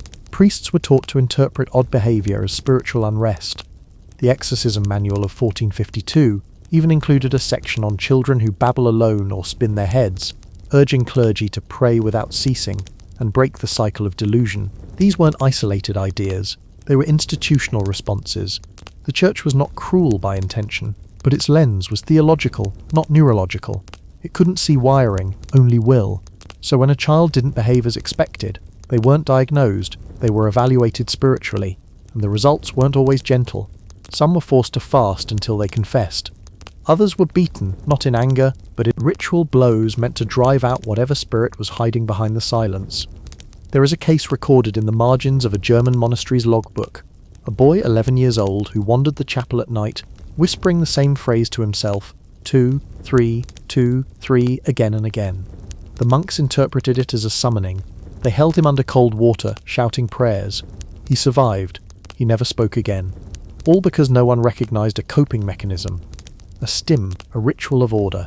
Because they were looking through Scripture, and Scripture doesn't mention autism. But even amid the misunderstanding, there were glimpses, tiny ones, of something deeper. Some monks began to notice patterns. A novice who could copy entire psalms after hearing them once. A boy who couldn't follow conversation but could recite Genesis backward. A girl who flinched at hymns but calmed when Scripture was whispered instead of sung. They weren't saints, they weren't sinners, they were mysteries. And mysteries in the medieval world often walked the line between the sacred and the strange. St. Augustine once wrote of a man who spoke no language, yet praised God in motion. It was not meant as diagnosis, but it lingered in theological imagination. Could God's presence dwell in a body that didn't obey? Could grace exist in repetition? Some said yes. Others feared the answer, because if God could work through a child who screamed at incense or refused to kneel, what did that mean for the church's order, for its hierarchy of understanding? It was easier, safer, to call it error, sin, defiance, or madness. And so Scripture was used like a lens, and sometimes a weapon. Children were read like verses, decoded, interpreted, corrected. A girl who spun in circles was tempted by the serpent. A boy who flapped his hands in joy was mocking the angels. A child who mimicked prayers without meaning was a parrot in flesh, not a soul redeemed.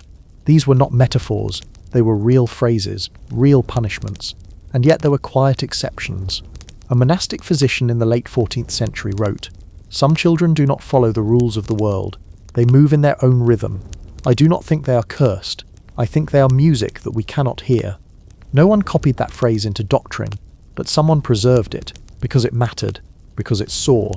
There were also moments when scripture was used not to condemn, but to justify care.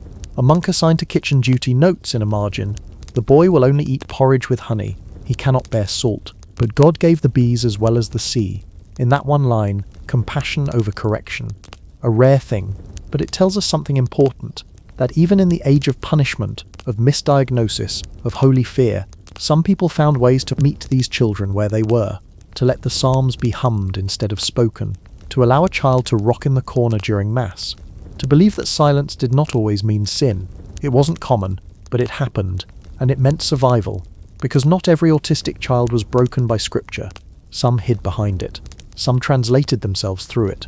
Some found in its poetry a rhythm that made sense, a structure, a set of rules that did not shift like conversation or body language. They followed Leviticus line by line, memorized proverbs, repeated phrases until they became anchors. Scripture, even when misused, was also one of the few texts autistic children might access. And in that access, sometimes they found meaning, not in diagnosis, but in pattern, in language that echoed, in verses that circled back on themselves again and again like a stim of the mind. So while scripture and symptoms were often at odds, they were also paradoxically mirrors, both searching for order, both trying to explain the unexplainable, both used too often to contain what was never meant to be caged. And through it all the children remained, rocking in pews, whispering in Latin, repeating lines they never learned but somehow always knew. They weren't saved by scripture, but they weren't lost to it either. They were simply not written in. So they wrote themselves into the margins and waited quietly to be read. Not everyone who stayed silent did so out of fear. Some chose silence, or rather, silence chose them. It wrapped itself around the edges of their voice, thick as wool, and simply never let go. Not broken, not stubborn, just absent, or so it seemed. But silence isn't absence, not always. Sometimes it's concentration, sometimes it's a channel, and sometimes, especially in the medieval world, it became a form of resistance, a defense against noise, chaos, confusion, a way of retreating inward into a mind that understood far more than it ever said aloud. That's where we find him. A boy, perhaps 12, mentioned only briefly in a monastery ledger from 1374. Does not speak, the scribe notes, but copies the Psalms with strange precision. No name, no background, just a record of action, repetition, mastery. He wasn't trained as a scribe, no monk had taught him to write, but someone left a quill and he began. At first they thought he was mimicking, a parrot with a pen, but then they looked closer. He had not only copied the Psalms, he had corrected an error left by the prior hand. The boy didn't speak, not in Latin, not in vernacular, but he wrote. Clean, clear, deliberate. This is not a fantasy, this is historical residue. Because scattered across monastic records, church margins and scribal annotations are mentions, brief, puzzled, sometimes admiring, of silent children who nonetheless wrote, who drew, who annotated, who corrected without ever speaking a word. Children who may have been autistic, who found in the shape of letters a form of language they could finally control. Think about that. In a world ruled by speech, by sermons, by prayer, by confession, these children slipped sideways into written language instead. And once they found it, they clung to it. Because writing obeyed rules. It moved only when you moved it. It didn't interrupt. It didn't misunderstand your tone. It didn't flinch or frown when you paused too long. It just waited. And in that waiting, it welcomed. Some of these children became copyists. Quiet ones, tucked in the back of scriptoria, left alone as long as the ink flowed. They weren't praised, they weren't promoted, but they were allowed. And in that allowance they survived. One account from a Welsh abbey speaks of a mute lad who wrote prayers backward and forward, seemingly for no reason. The abbot called it a trick, but one monk saw something else, symmetry, pattern, a way of ordering chaos. This wasn't a circus act, it was communication. Because the boy didn't write to entertain, he wrote to think. That's what we see again and again in the fragments history left behind. Notes in the margins that make no grammatical sense, but perfect visual sense. Lists organized not by topic, but by rhythm. Letters copied in loops, again and again, until they formed borders of quiet logic. Not everyone understood. One priest in Lombardy called a silent scribe in his parish a boy of mechanical miracles. He meant it mockingly, but the phrase lingers, because what he was seeing wasn't magic. It was a brain finding order where others saw none, and that's the heart of this chapter. The silent scribes weren't mute because they had nothing to say. They were silent because speaking was the wrong tool. Their minds moved too fast, or too sideways, or too focused on specifics others missed. So they wrote, and in writing they were free, not always safe, not always understood, but free in the narrowest, sharpest sense, free to think without being spoken over. It's easy to forget that writing in the Middle Ages wasn't casual. It wasn't for everyone. Most peasants couldn't read, let alone write. Even many nobles were functionally illiterate.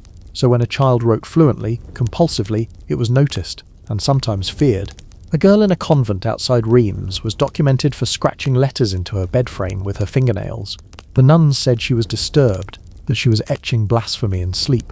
But when a scholar visited years later and saw the markings, he recognized Latin roots. Broken, yes, but intentional. Echoes of psalms, repeated in fractured rhythm.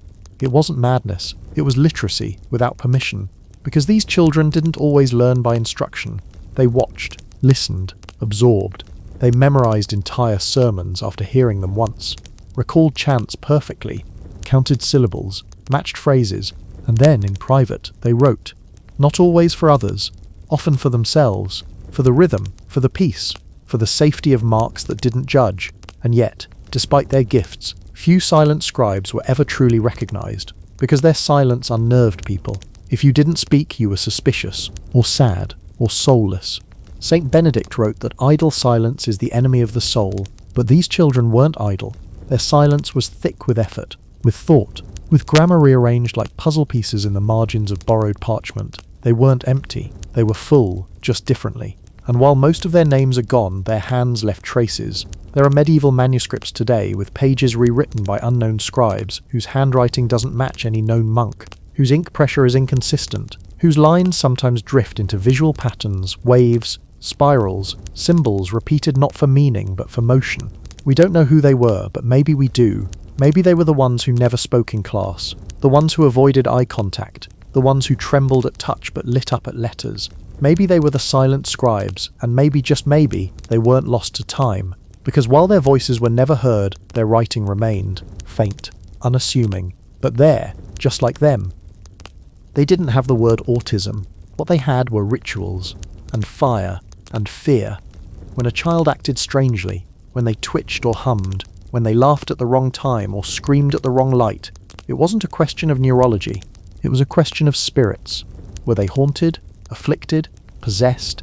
And if they were, what exactly had gotten in?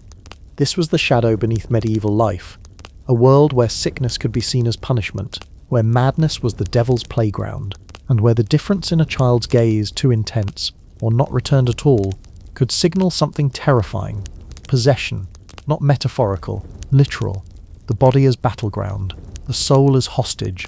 In village after village, records whisper of children taken to churches and chapels, not for blessing, but for exorcism. Children who did not speak, children who spun in circles, children who struck themselves or refused to eat. They weren't diagnosed, they were bound, anointed, exposed to chants in Latin they couldn't process, to relics they didn't understand, to rituals meant to drive out something that was never inside them to begin with. A 14th century account from Saxony tells of a boy who barked like a dog and covered his ears at the tolling of the bell. The priest declared him demon-gripped. They shaved his head, starved him for 3 days, whispered the Gospels into his ears until he fainted. Another story from Provence describes a girl who hummed constantly, whether awake or asleep. The devil sings through her, the villagers said. They burned herbs under her nose and called it a trial by incense. All of it, desperation in disguise. Because they couldn't make sense of the behaviours, they didn't have a framework, no notion of sensory overload, no understanding of echolalia, no vocabulary for stimming. What they had was scripture, and scripture spoke of spirits that entered the body, made it jerk, cry out, fall silent. It was a pattern they recognized, not in medicine, but in miracles. And if demons could enter, Surely they could be driven out. But not every story ended in cruelty. Sometimes the response was more complicated. In a remote Irish convent, an abbess wrote of a child who speaks in gestures alone, as if God placed the language inside her hands. She believed the girl was inhabited, but not by evil. She called it a spirit of silence, a holy presence, a quiet miracle. Was it possession? No, but it was still othered, still explained through theology, still not accepted as simply human difference. Because in that world, neutrality wasn't an option. You were blessed or cursed, marked by God or marred by the devil. There was no space for neurodivergence without judgment, and yet patterns emerge. The children most often taken for exorcism were those whose behaviour disrupted the rhythm of daily life, who could not sit through Mass, who resisted the sacraments, who flinched at touch or sound or the strange rituals of worship. To the medieval eye, these weren't signs of distress, they were signs of spiritual resistance. A priest in Ghent recorded a child who thrashed whenever the Eucharist approached. He believed the boy was possessed by a hunger to resist Christ, but from what we know now, it could have been the proximity of people, the intensity of the moment, the unpredictable nature of the crowd. To an autistic child, these were not sacred experiences, they were terrifying ones. And the reaction to fight, to hide, to scream, wasn't rejection, it was defense. But defense was read as defiance, and defiance was read as possession. So the rituals began. Holy water, binding prayers, night vigils, sometimes even flagellation, not as punishment but as purification. It's important to remember most of those who performed these rites weren't cruel. They believed they were saving souls, they were following doctrine, acting in mercy. But intention doesn't erase harm, and for many children, the exorcism wasn't the beginning of healing, it was the beginning of erasure. Because once labelled possessed, that label stuck, even after the rituals ended, even after the Latin had faded, even after the child stopped screaming. They were never quite trusted again, avoided, feared, sometimes institutionalized in religious houses for observation, often neglected, misunderstood, isolated, not because they were dangerous, but because difference, once seen through the lens of possession, could never be safely unseen. And yet, amidst this darkness, a few glimmers. A monastic chronicle from Italy tells of a boy who did not speak, but painted in strange, precise lines. The monks believed him possessed by the spirit of Saint Luke, patron of artists. They gave him parchment. Let him be. He never spoke, but he filled volumes. Was he autistic? We can't know. But the behaviour, the silence, the repetition, the focus rings familiar. So does the reaction. Reverence, not punishment. Tolerance, not fear. Rare, but real. Another example from northern England tells of a girl whose unpredictable laughter led to rumours of devilry. But a local midwife defended her. She laughs when she sees the sun through leaves, the woman said. Is that not a holy thing? Again, context changes everything. One child is beaten, another is called blessed. One is chained, another is sanctified. The line was never behavioural, it was interpretive. Which tells us something sobering, that the suffering these children endured wasn't inevitable. It wasn't about the behaviours themselves, it was about what others believed those behaviours meant. And when meaning was assigned through the lens of good and evil, compassion became conditional. But still they lived. They rocked behind monastery walls. They tapped their feet beneath church pews. They whispered to themselves under cloaks, and over bread, and through silence. Possession may have been the accusation, but difference was the truth, and in time, some found pockets of safety. Spaces where they were not labelled holy or cursed, but simply left alone. A backbench in the chapel, a task in the scriptorium, a corner of the herb garden where no one asked why they lined the stones just so. They weren't understood, but they were witnessed, and that witnessing, however incomplete, was enough to keep a thread alive. Because now, centuries later, we can read between the lines, see the rituals for what they were, not always cruelty, but almost always confusion. An attempt to cast out what was never a spirit, but a signal, not a cry for salvation, but a cry for understanding. And if we listen closely, we might still hear it, in the margins of psalters, in the hesitations of clerical records, in the repeated note of child did not speak brought for blessing. Possessed? No. Present, just not in the way they expected.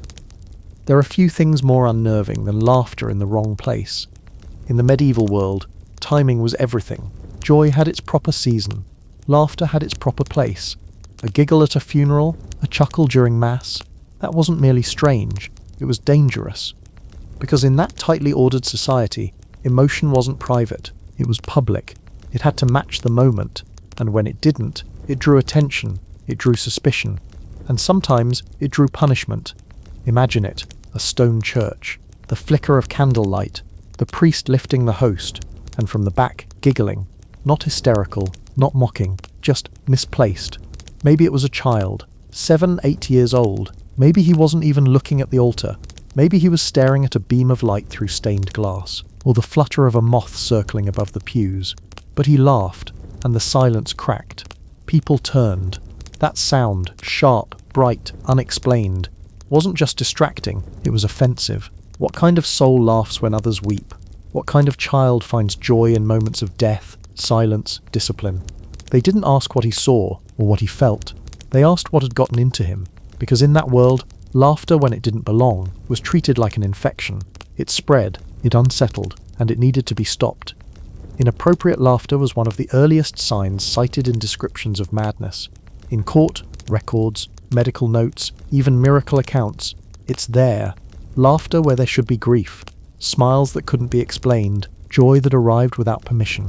And children were especially vulnerable. A girl in Burgundy was recorded as laughing through her mother's funeral procession. Her relatives said she had no heart.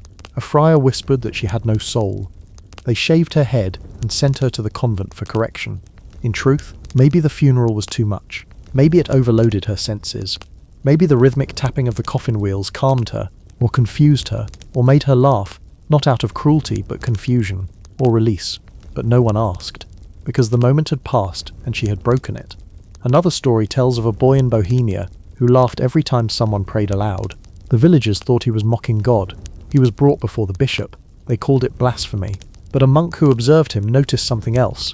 The boy only laughed at a specific tone. When the prayers were chanted, he was silent. When they were spoken in a certain rhythm, he laughed. It wasn't about content, it was about cadence, a sound that triggered joy, or perhaps anxiety, released through laughter. Today we might call that emotional dysregulation, or a sensory-triggered response, a kind of stim processed through laughter. But back then, it was heresy, or madness, or demonic glee, because they didn't have the tools to separate laughter from intent. If you smiled, it meant you understood. If you laughed, it meant you meant too. There was no room for involuntary expression, no room for autism's subtle patterns of response. And so, the children who laughed without reason were studied, feared, isolated, not always punished, but always watched. A child who laughed during confession might be denied absolution. One who giggled while others wept might be accused of pride or cruelty or possession, and the methods used to correct it, they varied. Sometimes they were told to fast, sometimes they were made to pray, until the laughter stopped. One monastery kept a record of a boy who was placed in isolation every time he smiled during the Psalms. He mocks the word, they wrote, but they also noted, he does not seem to understand the cause. Even they knew it wasn't deliberate, but they didn't know what else it could be, because to the medieval eye, emotion was moral, and misaligned emotion was moral failure. But we know better. We know that autistic children often laugh in ways that confuse others. They laugh when overwhelmed. They laugh when they're anxious. They laugh when the world doesn't make sense, and the laughter is their way of coping. It isn't mockery, it isn't sin, it's survival, and sometimes it's joy, real joy, at things no one else notices. The way sunlight moves across a tiled floor, the flutter of a bird outside the chapel window, the feel of velvet on a church banner. Things others ignore, but they feel, deeply, and sometimes that feeling bursts out as laughter, not at the world, with it. But if that joy comes at the wrong time, if it interrupts sorrow or breaks the silence, it's misread. Then and now, but more so then, because in medieval Europe, laughter was regulated. Men were told when to laugh and when not to. Women were expected to laugh modestly, if at all. Children were allowed play, but only in controlled doses, and laughter that came unbidden, that was something else, a crack in the order, and every crack was a threat, so the children who laughed at the wrong time were labelled. Strange, sinful, other. Some were sent to monasteries, some were exorcised, some were simply ignored, left to laugh alone in corners, their joy turned into isolation. But in the margins, we see them, a monk's note. The boy laughed when the relic was unveiled, but he weeps when the bell rings. Another, the girl smiles through the scourging of sinners, but cries when touched by cloth. These aren't contradictions, they're clues, clues to a different way of feeling, of sensing, of reacting, clues to a neurodivergence not yet named, clues to autism, because laughter misread becomes a mark, but it's not a curse, it's a language, not one others always understand, but real, valid, human, and in some rare cases, that language was allowed. A convent in the Low Countries recorded a girl who laughed uncontrollably at the image of St. Lawrence on the grill. Instead of punishing her, the nuns gave her parchment and paints. She drew the saint smiling. She sees joy where others see pain, one sister wrote. Perhaps we should learn from her. It didn't change doctrine, but it changed one life, and maybe that's enough. Because even one child, spared punishment for joy, is a child who lives to laugh again. So we remember them, the ones who laughed at funerals, the ones who chuckled during storms, the ones whose joy made others uncomfortable. We remember them not as wrong, but as misunderstood, as children who felt too much, too deeply, in the wrong direction, and were punished not for what they did, but for what others refused to see. And in that laughter, misplaced and mysterious, we find a truth, that joy, like difference, does not need to be explained, only witness. Sometimes history doesn't leave stories in headlines. Sometimes it leaves them in the margins, not in bold declarations or official decrees, but in the flicker of a pen, a face drawn beside a prayer, a looping pattern near the edge of a psalm, marginalia, the stray marks, the scribbled notes, the doodles left by monks bored or distracted or amused. But sometimes, just sometimes, those margins tell us more than the main text ever could. They hint at a presence that history tried to forget, a kind of difference that didn't fit into the grand narrative, and yet still made its mark. This is where we find them, the children who didn't speak, who hummed to themselves in corners, who rocked beneath vaulted ceilings, who weren't always allowed in the front but found space at the edges. And it's in those edges, the literal ones of parchment and vellum, that their stories echo back, because medieval manuscripts aren't just religious texts, they're layered documents, full of additions, corrections, observations, and sometimes confusion. You'll find a note from a scribe. The boy in the south wing taps thrice each dawn, maybe a sign, or a scrawl beside a hymn. He copies this line too often. Is it a blessing or a curse? Or even small faces, wide-eyed, open-mouthed, etched beside letters. Not saints, not sinners, just watchers, observers, possibly models of the children who haunted the monastery halls but rarely entered the spotlight. Were these drawings distractions, jokes, or traces? Historians argue, but some now suggest that among the many who touched those pages, not all were trained monks. Some may have been untrained hands, quiet children with a strange relationship to rhythm, to line, to repetition. Autistic children, perhaps, not diagnosed, not named, but present. One 13th century psalter from southern France includes a repeated symbol, an abstract looping shape, always placed beside verses of lamentation. No known theological purpose, no consistent author, but always the same, a swirl, tight and deliberate. The monk who catalogued the psalter centuries later suggested it was the work of a troubled novice. But modern scholars now see it differently. They see intention, repetition, meaning without language, the kind of meaning someone might produce if they felt the emotion of the verse, but couldn't express it aloud. A stim, perhaps, not of body, but of ink. Elsewhere, a marginal face appears again and again in a book of hours. Not a saint, not a demon, just a figure, eyes wide, fingers to lips, silent, always drawn in the same way, almost mechanically, but with care. Not art, exactly, a mark, like the repetition of a phrase to self-soothe, like the rocking of a body in rhythm, a visible echo of internal motion. In a convent in Flanders, a nun records in her journal, the girl marks her leaves with stars, always 5, always beside the name of Mary. She wasn't instructed to do so, no one taught her that practice, but it calmed her, gave her the illusion of control, or maybe the reality of it, and they let her continue. Not because they understood, but because it didn't disrupt. That's the pattern you see in these stories. The line between acceptance and punishment often came down to one thing: disruption. If a child's difference disrupted the ritual, if it interrupted the mass, or unsettled the hierarchy, it was dealt with. But if it stayed quiet, if it stayed in the margins, it was tolerated. And in those margins, some children lived entire hidden lives. One monk writes of a mute boy who wasn't allowed to copy full texts, but was given scrap parchment to keep him occupied. On these scraps he drew, repeatedly, the same image, a ladder climbing to a star, 28 times across 12 pages. What did it mean? No one knows. But maybe meaning wasn't the point. Maybe the point was motion, rhythm, completion. Like arranging stones in a row, or aligning bowls by size, or repeating a name under the breath until it lost all sense and became safe. A form of control in a world that rarely offered any. Because life inside a monastery might have been peaceful, but it wasn't always gentle. Even in cloisters, children were expected to conform, to obey, to speak when spoken to kneel at the right time, to respond in the right voice.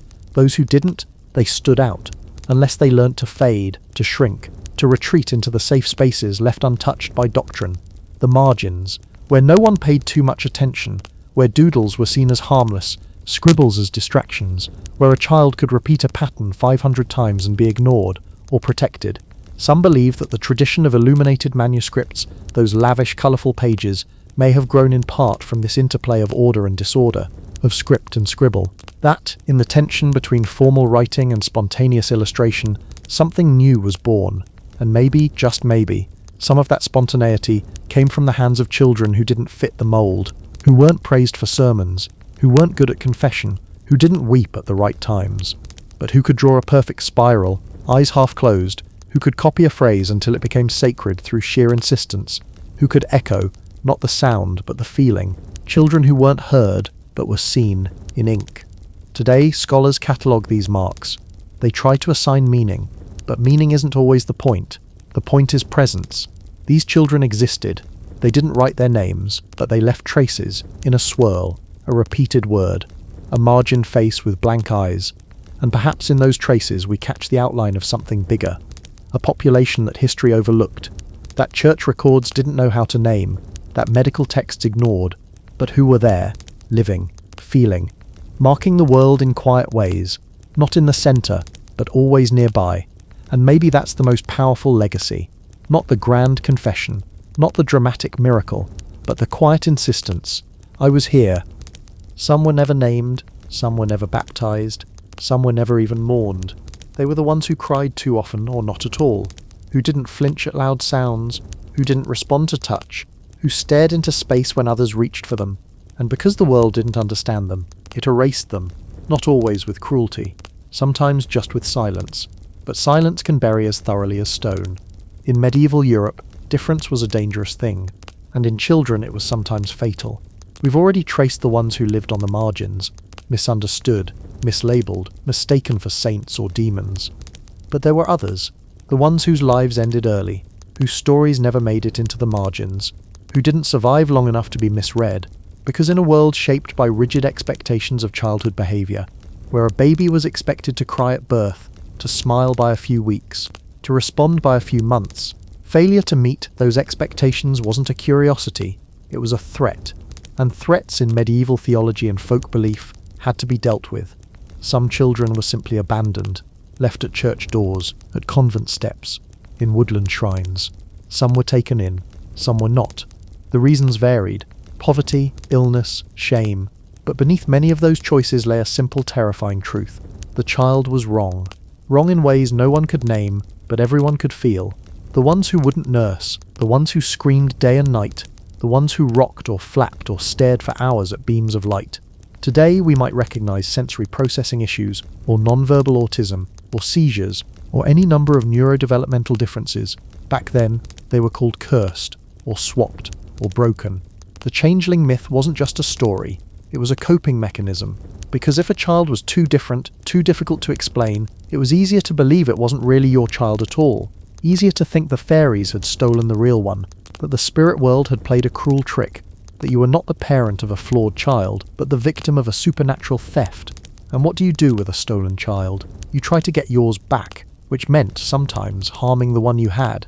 Trial by ordeal, exposure to fire or water, starvation, just to see if it would cry. The logic was brutal but clear. If it was a changeling, it would flee. If it was truly yours, God would intervene. God rarely did. And so some children died. Not out of hate, but out of superstition, out of desperation, out of a fear so deep it disguised itself as faith. And when those children died quietly, their deaths were not always recorded. Some were buried outside churchyards. Some were placed in unmarked graves. Some were never buried at all. They were, quite literally, lost. Not just to their families, but to history. Because history records the baptized, the legitimate, the ones whose lives could be counted, not the ones who never spoke, not the ones who never looked back. There are occasional hints. A coroner's record in Kent describes an infant found in a ditch, unmarked by violence but with signs of unnatural stillness. A monk's notation in Germany: the child was born strange, He was taken to the woods for fasting, no follow-up, and sometimes the language softens the act. The child passed into God's hands before he could speak, or she was returned to the angels who gave her. Euphemisms for endings no one wanted to name, but behind the gentle phrasing was often a brutal calculus. If the child could not function, could not contribute, could not behave as expected, then they were not fully a child, not fully human, at least not in the ways that mattered. And this belief that humanity had conditions shaped more than just stories. It shaped laws, it shaped burials. Unbaptized infants could not be buried in consecrated ground. Children born with abnormalities were sometimes denied ritual entirely. A malformed body, a silent mouth. These could be seen as signs of demonic interference. And if a child died without sanctification, what did that mean for their soul? Some thought they would wander, others thought they would vanish. Most simply didn't ask, because to ask was to admit that something had gone terribly wrong, and so the silence grew, but not everywhere. A few records, rare and precious, suggest a different kind of response. In a convent in Aragon, a sister writes of a baby who did not cry, but watched the candle flame as if it spoke to her. The child died at 3 months. The sisters wrapped her in linen and sang over her for 3 days. No baptism, no official burial, but memory. In a small French parish, a priest recorded the death of a child who never looked into a man's eyes but smiled often at the bells. He called the child an innocent, not a changeling, not a demon, just innocent. These are exceptions, but exceptions matter. They remind us that while the dominant culture often failed these children, some individuals saw through the fear, through the doctrine, through the weight of tradition. They saw the child, if only briefly, if only at the end. Today, we speak of erasure in symbolic terms, but here, it was literal. Lives gone without record, graves without names, stories without storytellers. The ones we buried without knowing weren't just autistic children. They were the neurodivergent, the disabled, the different. But among them, surely, were many whose behaviours, the silence, the stimming, the struggle to connect, point toward autism. They were here, and then they weren't, and the world moved on. But not entirely, because even silence leaves a shape. Even absence leaves a trace. And if we listen closely, if we read the right margins, the right whispers, we begin to sense them, not as ghosts, but as children, real, misunderstood, lost, and slowly, gently remembered. History doesn't whisper, it hums. In stone corridors, in forgotten margins, in the rhythm of names half remembered. But to hear it, truly hear it, we have to tune in differently, not with judgment, not with pride, but with humility. Because when we look back at the medieval world through modern eyes, we risk misunderstanding it all over again. But if we listen with modern ears, we might just hear what was always there. By now, we've followed a path through silence, suspicion, suffering. We've traced behaviours that confused medieval minds, gaze aversion, rocking, echolalia, inappropriate laughter. Behaviours that today fall across a spectrum we call autism. But that word didn't exist then, neither did the framework. And so people reached for what they had. Religion, folklore, sin. But what if we, now armed with science and compassion, reach backward? Not to judge their failure, but to understand their confusion. It begins with reframing. Take the boy who stared at stars, once seen as a dreamer, or a fool, or a wholly innocent. Today, we might see a child with intense focus, a fascination with patterns and light. Not disorder, but difference. Or the child who never spoke, once thought to be possessed or vacant. Today, we recognize non-verbal communication, alternative forms of expression. We understand that silence isn't absence, it's a different language. This is what listening with modern ears means. Not rewriting history, but reinterpreting it. It means asking, what else could this have been? When a record says, the girl laughed at funerals, we ask why. When it says, he mimicked birdsong for hours, we wonder what joy or calm that sound brought him. Because science today tells us something that theology then could not. That the brain is vast, and that human minds don't all walk the same path. Autism is not new. Its language may be modern, but its people have always been here, woven through history's fabric like invisible thread. And with that understanding comes responsibility, to not pity, to not glorify, but to see clearly. Modern ears can catch what medieval ones missed, like the clues in monastery margins, or the meaning behind repetition, or the reason a child might line up candles or whisper the same phrase each dawn. Modern ears know that not all difference is dysfunction, that behaviours once punished might be signs of stress, of comfort, of identity, and so we begin to rehear the past. We listen to the monk who called a child strange of soul, and hear a boy overwhelmed by incense and chant. We read of the girl who stood still through storm and mass alike, and see sensory shutdown, not demonic stupor. We reinterpret miracle stories, not to deny faith but to add context. The boy healed by a saint's relic? Perhaps he was simply allowed to stim in peace. The girl cured after fasting? Maybe she was finally given space, silence, predictability. Not miracles, just moments of relief misread as divine. And yes, we must tread carefully, because not every story fits our modern boxes, and not every child described in these texts was autistic, but some were, some must have been. And for them, listening matters. Because if we hear them, if we name them, we restore something that was stolen: dignity, complexity, humanity, and it changes how we see the present. Today, children are still punished for being too loud or too quiet, still misdiagnosed, still silenced. History shows us how far we've come, and how far we haven't, because modern ears may have the right tools, but we don't always use them. We still expect eye contact, still assume empathy has one shape, still pathologize joy that doesn't match the moment, the same mistakes, in a different key. And so listening isn't just about the past, it's about now. About hearing the child flapping at the back of the class and not assuming disruption. About hearing the adult who scripts conversation and not assuming disinterest. About hearing difference and not fearing it. History gives us the mirror. Modern understanding gives us the light. Together, they show us something rare, that the misunderstood minds of the past were not broken, they were misread, and that perhaps, just perhaps, today we can do better. We can train ourselves to hear the patterns, to listen for meaning beneath the behavior, to notice not just what's said, but how and why. To hear the stimming, to hear the silence, to hear the joy in routine, the pain in change, the beauty in repetition, to hear people as they are, not as we expect. And when we do, we give those long-buried children a kind of justice, a recognition that was denied to them, a voice they never had. And maybe, just maybe, we make space for those living now to walk more freely, because listening is power, not flashy, not loud, but revolutionary, and it starts here, with us, with ears wide open. There are threads in history that shimmer only when you tilt your head. They're not woven into banners. They don't shout like battles or coronations. They hum beneath everything, quiet, consistent, misunderstood. Autism is one of those threads. You won't find it named in the scrolls, you won't see it carved in stone, but it's there, in the silences, in the repetitions, in the children who stared too long, in the adults who wandered away from feasts to listen to wind, in the monks who copied the same phrase for hours, not out of duty, but out of need. It was always there, we just didn't have the language to see it. Now, after 19 chapters, after changelings and monasteries, laughter and marginalia, you may find yourself asking, how did we miss it?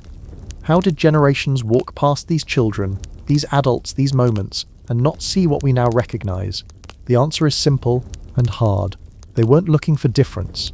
They were looking for sin, for holiness, for usefulness, for normalcy. And anything outside that narrow window was either blessed or cursed or discarded. But what if we take the thread seriously? What if we follow it? Back through the miracles, back through the fireside diagnoses, back through the prayers and punishments. We start to see the same behaviors recur in different settings, in different names. The silent boy becomes a fool. The fool becomes a saint. The saint becomes a burden. The burden becomes forgotten, but the thread doesn't break. It moves from child to child, from script to scribe, from village to convent. Not everyone with these traits was autistic, of course, but the pattern is undeniable. There were children who didn't speak, but sang one line endlessly. There were men who memorized scripture, but never made eye contact. There were women who couldn't explain what they felt, but could illuminate manuscripts with symmetrical, perfect design. They were called many things: holy, cursed, possessed, touched, broken, rarely, human, never autistic. But we can name them now, not to collapse identity, not to flatten the past, but to connect the dots, to say, this didn't begin in the 20th century. This didn't appear with science. This was always part of us. A neurological variation older than kingdoms, older than the Latin they were misdescribed in, older than the labels used to punish or protect them. That's the quiet revolution of historical compassion. It doesn't change the past, but it adds layers. It returns personhood. Imagine the changeling boy in Ireland, feverish, quiet, unmoving. Now imagine him in a world with understanding, where silence is not sin, where difference is not deviance, where a child's stillness is not a verdict. We can't rewrite his story, but we can let his echo guide how we treat those who follow him, because the thread never snapped. It carried into the Renaissance, into the Enlightenment, into the sterile asylums of the 19th century, into the diagnostic clinics of the 20th, and into classrooms, bedrooms, therapy offices, and communities of the 21st. It's here, in every parent who hears, he's just different, in every adult who learns too late. why they always felt apart. In every child who repeats a line from a cartoon and finds peace in it, it's the same thread, which means this story doesn't end in the past. It continues with us. We are its next chapter. The choices we make now, how we teach, how we label, how we accommodate, these become the margins that future historians will read. Will they see cruelty, compassion, indifference? That depends on how closely we've listened. Because when you finally learn to hear the thread, it's hard to unhear it. It's in the hum of a child rocking in a church pew. It's in the scribbles in a school book margin. It's in the person who stares at stars and doesn't answer questions the way we expect. It's always been there, not a flaw, not a burden, a way of being, a way of feeling the world, processing it, responding to it. Differently, yes, but just as deeply. History has buried this thread in silence, in fear, in misinterpretation. But we are unearthing it, not with pity, not with spectacle, but with recognition. They were here, they are still here, and the more we pull the thread, the more we understand. We were never alone in this tapestry, we just needed to turn the fabric. Look at the edges, and listen to the hum, because difference isn't new, only our awareness of it is, and awareness when met with empathy becomes something powerful. It becomes memory, it becomes justice, it becomes connection, it becomes a new way of seeing the old world and everyone in it, even the ones who never spoke, even the ones buried without names, even the ones who lived only in the margins. The thread holds them all, and now it holds us too.